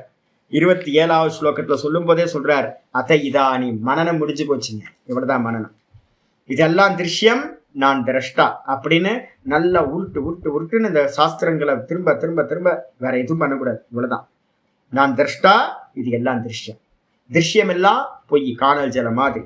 அப்படி நான் பார்க்கறது எல்லாம், பார்க்கப்படும் வஸ்துக்கள் எதுவா இருந்தாலும் இது திருஷ்யம், இது திருஷ்யம், இது திருஷ்யம் தூக்கி போட்டு பாத்தீங்கன்னா தான்ல நிக்கிறதுக்கான ஒரு அபியாசம் வேணும். தான்ல நிஷ்டையை அடையிறதுக்கு அதுக்கு பேர் தான் இங்க ஆச்சாரியா சொல்றார், அத இதானியும் தியான யோகம். தியான யோகம் எப்ப வருது சுவாமி அப்படின்னா, சம்யக்கு தர்சனசிய அந்தரங்கம் விஸ்தரேன வக்ஷ்யாமி. அந்தரங்க சாதனம் எது அப்படின்னு கேட்டீங்கன்னா தியான யோகம் தான் ஞானத்தை அடையிறதுக்கான ரொம்ப க்ளோசஸ்ட். அந்தரங்கம்னா க்ளோசஸ்ட் சாதனம். தான்லயே நிக்கிறது. அந்த தான்ல நிக்கிறதுக்காக பாத்தீங்க அப்படின்னா தியான யோகத்தை பாத்தீங்கன்னா சொல்கிறேன் அப்படின்னு பாத்தீங்கன்னா கிருஷ்ண பரமாத்மா ஆரம்பிக்கிறார். தியான யோகம் பண்ணணும்னா என்ன சுவாமி வேணும் அப்படின்னா அங்க ஆச்சரிய சொல்லும்போது சொல்றார், அப்போ அந்தரங்க சாதனம் தியான யோகம்னா அந்த தியான யோகத்துக்கு என்ன பேர் அப்படின்னா தான்ல நிக்கிறதுக்கானது நிதித்தியாசனம்னு பேர். ஆத்ம தியானம், அந்த ஆத்ம தியானத்துக்கு இன்னொரு பேர் நிதித்தியாசனம். நிதித்தியாசனம்னா என்ன அர்த்தம்? திரஷ்டாலேயே தொடர்ந்து நிக்கிறது, தியானம் பண்றது இல்ல, வேற யாரையோ தியானம் பண்றது இல்ல, தான்லயே நிக்கிறதுக்கு பேரு நிதித்தியாசனம். அப்போ அதுக்கு பகிரங்க சாதனம் எது சுவாமி அப்படின்னு கேட்கும்போது பகிரங்க சாதனம் பாத்தீங்கன்னா கர்மயோகம். கர்மயோகத்துல நீங்க என்ன பண்ணிட்டீங்க? எல்லாத்தையும் ஈஸ்வரார்ப்பணம் பண்ணி கர்மத்தையும் பகவான் இடத்துல போட்டு மனசு பாத்தீங்கன்னா சமத்துவத்தை அடைஞ்சிருக்கு. அந்த சமத்துவத்தை வச்சுக்கிட்டு தான் இந்த தியான யோகம் செய்யப்பட வேண்டும். அப்பதான் நீங்க தியானத்துல நல்லா எஸ்டாப்ளிஷ் ஆக முடியும் நிதித்தியாசனத்துல. அப்போ அந்த தியான யோகம்ன்றது வந்து பாத்தீங்கன்னா அதுக்கு அந்தரங்க சாதனம், பகிரங்க சாதனம் கர்மயோகம் அப்படின்னு வச்சு. சிரவண மனனம் எதுக்காக அப்படின்னா நிதித்தியாசனத்துக்காக தான். சிரவணம் பண்ணா முக்தி இல்லை, மனனம் பண்ணாலும் முக்தி இல்லை. ஆத்மாலேயே நிதித்தியாசனத்துல எஸ்டாப்ளிஷ் ஆனாதான், பிரம்மஸ்வரூபமா ஆனாதான் முக்தி. அதனால வந்து பாத்தீங்கன்னா 6வது அத்தியாயம் ஆரம்பிக்க போது தியான யோகம். அதுக்கு வந்து பீஜமா என்ன பண்ணாரு 27வது ஸ்லோகம் 28வது ஸ்லோகம், இது ரெண்டும் வந்து பாத்தீங்கன்னா தியான யோகத்தை சொல்றதுக்காக என்ன பண்ணிருக்கு, ஸ்பர்ஷான் கிருத்வா பகிர்பாகியான், வெளியில இருக்க தாரண பிராணாயாமம், தாரண தியானம் 3 விஷயத்தை வந்து பாத்தீங்கன்னா சொல்லுது. என்ன சொல்லுது அப்படின்னு கேட்டீங்கன்னா, தாரண முதல்ல பிராணாயாமம், பிரத்யாகாரம், தாரணம் 3 விஷயம். தியானம் வந்து பாத்தீங்கன்னா பின்னாடி வரப்போகுது. அப்ப வந்து பாத்தீங்கன்னா 27வது ஸ்லோகம் யோகத்தை ஆரம்பிச்சிட்டு, யாராவது வந்து பிராணாயாமம் பண்ணா எதுக்கு பிராணாயாமம் பண்றீங்க அப்படின்னா கீதால சொல்லியிருக்கீங்க, பிராணாபானவ் சமவு கிருத்வா. 2வது லைன் வந்து பாத்தீங்கன்னா பிராணாபானவ் சமவு கிருத்வா, பிராணனையும் அபானனையும் சமப்படுத்தி பிராணாயாமம் பண்ணி. அதுக்கப்புறம் வந்து பாத்தீங்கன்னா எங்க இந்த பிராணாபானம் எங்க சஞ்சரிக்குது, நாசாபியந்தர சாரினம், மூக்குல சஞ்சரிச்சுட்டு இருக்கிற இந்த பிராணனை வந்து சமப்படுத்துறது. இந்த பிராணனையும் அபானனையும் சமப்படுத்தினா மனசு சாந்தமாயிடும். அதுக்காக அதுக்கப்புறம் ஸ்பர்ஷான் கிருத்வா பகிர்பாகியான், வெளியில இருக்க விஷயங்களை வெளியிலேயே விட்டுட்டு. இதுக்கு பேர் என்ன பேருனா பிராணாயாமத்தோட பலன் பிரத்யாகாரம்னு பேர். எந்த டேட்டாஸும் உள்ள கொண்டுட்டு வராம நடுவுல வந்து பாத்தீங்கன்னா பிராணாயாமத்தினால ஒரு ஸ்கிரீன் போட்டுக்கிறது. அந்த ஸ்கிரீன் போடுறதுக்கு பேர் தான் வந்து பாத்தீங்கன்னா பிரத்யாகாரம்னு பேர். உள்ள எந்த விஷயங்களும் உள்ள வராம இருக்கிறது. உள்ள வராம பண்ணிட்டு சக்ஷுஷ் சைவாந்தரே புருவோகோ, இந்த கண்களை வந்து பாத்தீங்கன்னா கண்களோட பார்வையை வந்து பாத்தீங்கன்னா புருவ மத்திக்கு வந்து பாத்தீங்கன்னா சக்ஷுகு சைவாந்தரே புருவோகோ, புருவ மத்தியில இந்த கண்களை வந்து பாத்தீங்கன்னா வச்சு வெளி விஷயங்களோட டிஸ்கனெக்ட் ஆகி. அப்ப முதல்ல பிராணாயாமம், 2வது வந்து பாத்தீங்கன்னா பிரத்யாகாரம்னு சொல்லி டிஸ்கனெக்ட் பண்றது, 3வது வந்து பாத்தீங்க அப்படின்னா நல்ல தாரண இந்த புருவ மத்தியில வச்சுக்கிட்டு இந்த தியானத்தை பண்ணணும் அப்படின்னு சொல்லி.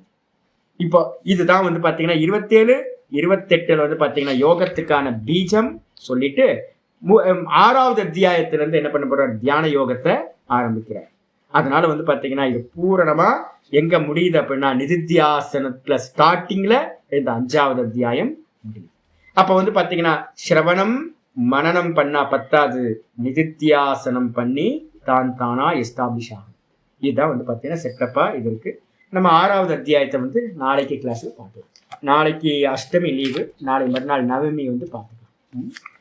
ஓம் பூர்ணமத பூர்ணமிதம் பூர்ணாத் பூர்ணமுதச்யதே பூர்ணஸ்ய பூர்ணமாதாய பூர்ணமேவாவசிஷ்யதே. ஓம் சாந்தி சாந்தி சாந்தி. ஹரி ஓம் ஸ்ரீ குருப்யோ நமः. ஹரி ஓம். ஓம் கீதா சாஸ்திரமிதம் புண்ணியம் यः पठेत प्रयतः पुमान् विष्णो पदमवाप्नोति भयशोकादिवर्जितः.